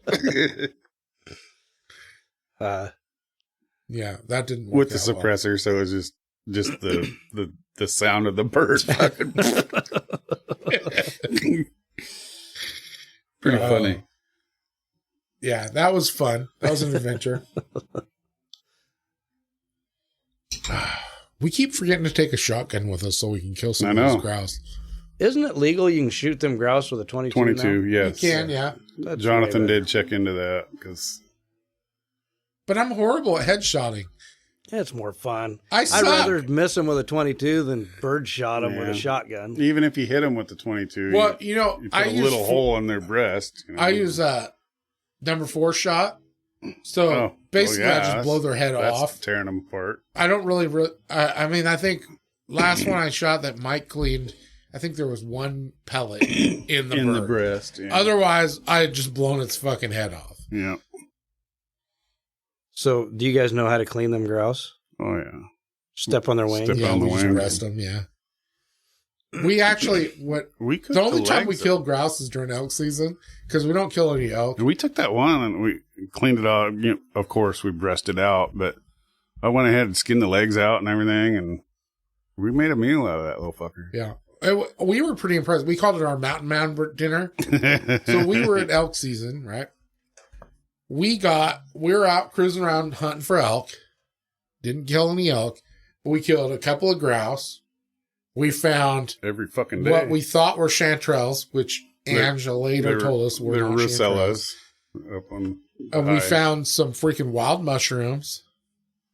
And the carrots. We came back to camp, and we threw those in foil with our potatoes that we had bought, and butter and garlic. And wild carrots, I think, also. And cooked that shit on the fire. Almost all stuff that we found in the woods. Yep. So we come home with 2 fucking so we weren't even eating what we brought to camp. We're eating nothing but grouse and shit that we're killing. That's great. But it was pretty cool, though, that we were able to do that. We're like, fuck, dude, we could be like lost in the woods and we could still survive. We did luck out on the mushrooms, though. Yeah, luckily they weren't like psychedelic or anything. They were rusellas. One year high elevation. over there in Idaho, we had a big spruce tree right there next to our camp, and there was like 5 grouse at a time flying into that tree. We didn't have a 22 or nothing. My uncle had a 22 pistol, so we just started trying to shoot them in the head. Well, there'd be 5 of them land. Well, we might get 2 of them. They'd fly away. We'd be cleaning those, and another 4 or 5 would come flying back in the tree. So I don't know how many we killed. We killed 4, 5, 6 of them. I don't remember. Well, then we got all these grouse. You're like, shit, we ain't got nothing up here, to cook them in. So he ended up taking them. We breasted them out and filleted them all out. And then he had brought some Ritz crackers and crumbled them up. Then he took those strips of meat and he rolled them in milk, and then he rolled them in that Ritz crackers, and then we fried them in butter. Holy shit, those were good. It's amazing. Stuck them on a stick or basically a marshmallow cooker. Cooked them over the fire like that. No, we had a propane stove. Sure, we'd packed up there, but that's how we did it. Was in a pan. Yeah, we were just thought we were cool because we were eating off the land. We're at a fucking meal that's almost entirely sourced from the woods while we're out here. Yeah. Well, that's pretty cool. I mean, you think about that. There's not a lot of people that would know how to do any of that. We didn't see any elk, though. Well, that's because you were shooting at the damn grouse. Seen some big-ass deer that time. Actually, the only fresh sign we saw on that trip was from a bear. That was on Reynolds Ridge. Mm-hmm. That was a shitty camp trip. That was awesome. Dude, it's the most amazing place to camp, but there's like no animals. So many fucking people. There's just stupid people out there. We're sitting there and we're thinking we got this fucking sweet spot where nobody's gonna be. And then we're sitting there and we're by the fire, and also we hear this. Sound like a goddamn lawnmower. Well, here comes this freaking side by side that's it was like completely a mule. encased in plastic. And it's these people this couple that are like 75 years old pulls up at our camp. And we're like, hey, what's going on? Apparently they camp up there every year for like 40 years now. They've been going there every year. They literally were like 75 years old. They got their little side by side, and they were in a van, like no, they had a side by side. No, their camp. They were camped in like a van, like a regular van that they had turned into like a homemade conversion van. Yeah, with a pop. That had like a pop slider door strapped to the back of it. And anyways, super nice couple, but their fucking side by side was loud as shit. Oh my god! And it was like, now you can buy a side by side that's like all enclosed. It looks like a little tiny car. No, this one was an old one, and they had like sheet plastic, duct tape to it. I think the back of it was like cellophane plastic. Yeah, it was like had a little bit of their exhaust coming inside for heat. So they're a little woozy driving down the road. Yeah. They were old school, dude. It was awesome. But they were super nice. And we're like, fuck, I guess this is not a secret spot. And yeah, it was funny.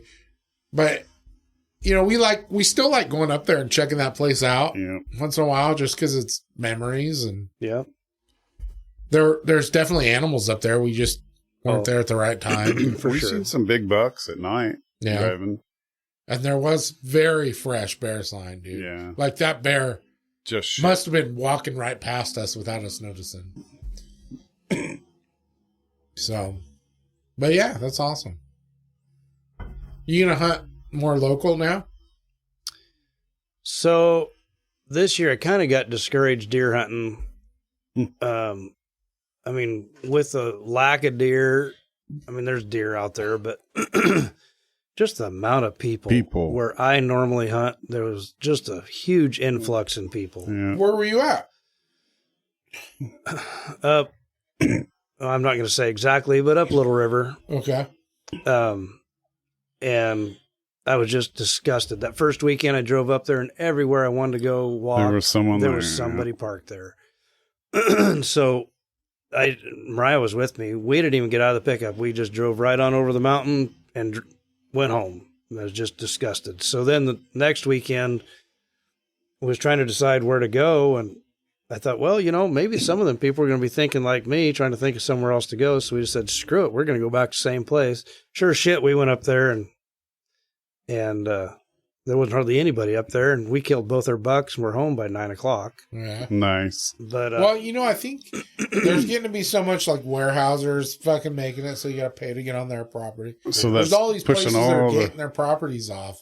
That it's kind of forcing everybody into a tighter funnel. That's true. Yeah. So you gotta work harder to find spots that are better, and but then you got the predators that are, like you say, the deer population is way lower. So this year we're gonna go. I think we're gonna go to Eastern Oregon. Mariah's never got to hunt over there, so I think I'm gonna take her over there. My cousin, get her a fat mule deer. Get her a big old fat mule deer. That draw hunt? Yeah. They don't have damage control or anything? No, but it only takes 1 point, I think, to get that. She should get it.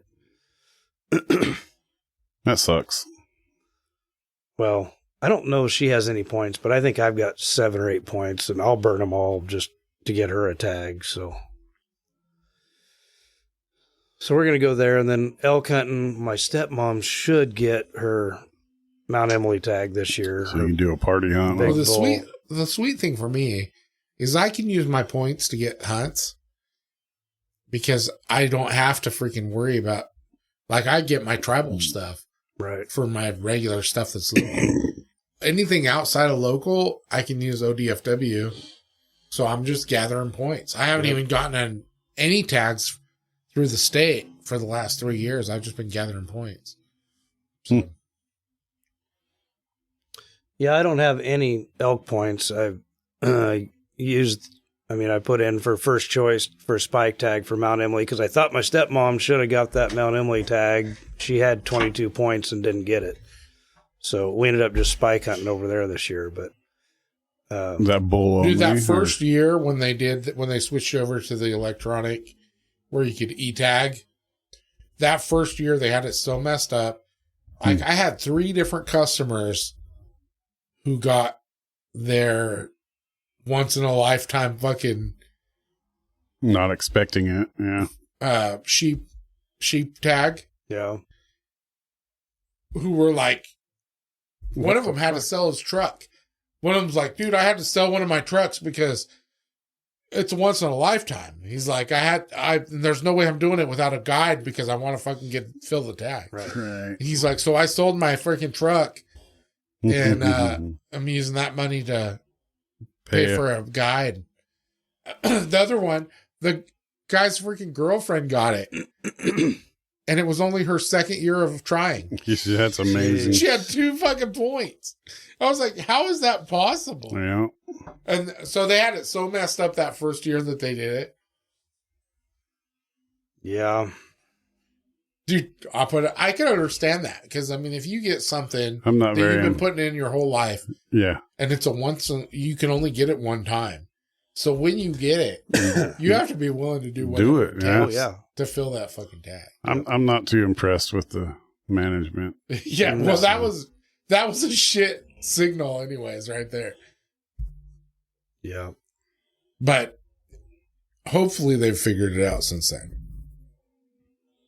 Well, maybe. I don't know that they really care. No, it's all revenue for them.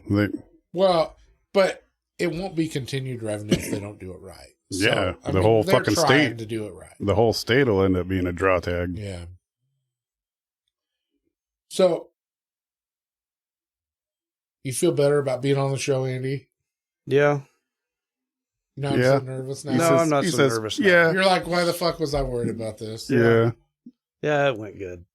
I don't think I said anything too incriminating. I tried to catch you up, but you're like, no, people would go to jail for that. I've been talking with your wife. Well, she's not your wife, but I've been talking to my wife and your old lady, and they keep sending me messages, but I'm only randomly sending them texts, so it doesn't make a lot of sense. Yeah. So I think that we're probably going out to dinner after this, so we'll find out. But I'm glad I finally convinced you to come on the show. Yeah, I'm glad I came.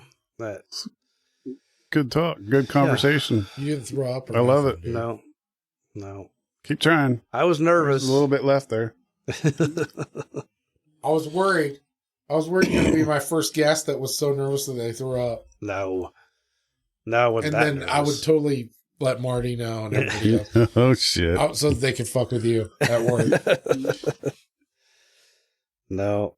I hope you had a good time, though. I did. I actually enjoyed it. I always enjoy bullshitting with you guys. Yeah. Well, that's all we do, dude. We're not... Sometimes we'll get a little serious. Try not to. We didn't on this episode. Try not to at all. I was just too worried about you getting me too lubed up and then getting me to tell stories that I shouldn't be telling. You didn't hardly tell us any stories. That's dude. probably good. I was hoping for some of those stories. I have a lot of them, but they're... Yeah. What? Well, tell me one. No, I can't. Just theoretical. I told you the one. What one? Me dancing across the hill like a leprechaun. That's what was scary about that. That's incriminating. Why? Well, because that's you didn't shoot it. You were just dancing. But that is what do they call that? I was chasing wildlife. Oh, that's fine, dude. They don't care. Yeah. That's an Idaho. Good thing it was. That's in Idaho anyway. Totally different state. It'll be all right. And it was several years ago. So I don't think by the way, about that. You've seen it happen. You still wear right? that beanie and pants. I do. Because you're freaking totally... You're on camera. Superstitious and believe that you can't kill an elk without that hat. What? Well, that elk has been with me with a lot, or that hat's been with me with a lot of bulls. Yeah. It's an ugly fucking It is fucking ugly. But it's warm. Yeah. Right on. What do you got going on, Mike? Anything? No. No? Staying away from people. No, you're not. You work with people. I stay away from them, too. Your marketing director finally sent me an email. Good. Asking if I'm interested in doing some kind of a partnership with them. Yeah. With Born and Raised. Yeah, that would be kind of neat. So that'd be cool. I told her, I said, I'm down for anything that doesn't cost me a lot of money. She started laughing. Poor. She goes, yes, I understand. So that'll be cool. So maybe that'll be something to look forward to this year. Hell yeah. Partnership with Umpqua Survival, North River Jet Boats, and Born and Raised Outdoors. That'd be cool. That'd be badass. Yeah. I'm going to have Trent on the podcast, hopefully in the next month or so. That would be from Born and Raised. Pretty interesting talk. He's fucking funny as shit, dude. He cracks me up. And honestly, I've been watching, I don't know if you guys watch Born and Raised watch their YouTube or whatever, but I like their new way of doing their videos. Sure. With the way I don't know who picks their fucking music, but it's great. Yeah. They're really, like, it kind of relaxes me watching their videos. It's pretty nice. Yeah. And it makes me want to get in better shape so that I can walk around. Go out and do some of it, yeah. Because I'm way too fat for that shit right now. I could drive out there and freaking take a video. Sure. But that doesn't count, right? But I definitely couldn't walk down into those canyons and shit. Unless somebody was going to carry me out, because I'd be dying. Well, then you got to pack the elk out of there. Right. Fuck that. That's what Sherpas are for, dude. Sherpas. That's what the young people are for. To buy you one of those drones that'll... Jesus. I've got my tribal tag, right? So we went out hunting a couple weekends ago, and I took my niece with me, and I know it's freaking not allowed, but whatever. She's never killed a freaking deer yet. So I was going to let her shoot my deer for me. And, anyways, we saw a buck and she took a shot and took another shot. Well, she missed both times, but I had to make sure she missed. So we had to walk up to the spot where she shot at. Fuck. And I mean, it's only 50 yards, but it's like up this little hill. Dude, I honestly didn't expect to see anything. I was just going along for the drive. So I'm wearing sweats and tennis shoes. And I get out and I'm like, dude, I got to make sure she didn't fucking actually shoot that thing. And I go up and I'm climbing this fucking hill. And I mean, it feels like Mount Everest. And I'm peeling out and I'm getting muddy and I'm getting pissed off. And I get halfway up and she's like, I missed it. I had to miss it because there's no sign of me shooting it up here at all. And by then I decided I was just taking her word for it. I was like, fuck this, I'm done. But I did make her go all along the freaking ridge right there for like 200 yards. I made her check every nook and cranny, behind every tree, to make sure there was nothing. And all there was like peel out marks from this fucking deer hauling ass out of there. So I'm confident she didn't actually hit it. But Jesus Christ, I thought I was going to die. I thought I was going to have a fucking heart attack on that hill. I had to have her hike up to where I was, which was only halfway up, and grab my rifle so that I didn't get too much mud on it. Yeah, it's deceiving sometimes. It doesn't look like it's too bad to walk up there. Well, I'll tell you what, when you're in tennis shoes with no tread and sweatpants that you don't want to fucking put your knee on the ground, it's all shitty. Yeah. So that was not a good experience. So this year I'm focused on getting in better shape. Good. And hopefully hunting season next year, I'll be able to actually do some moving around and spend a little more time.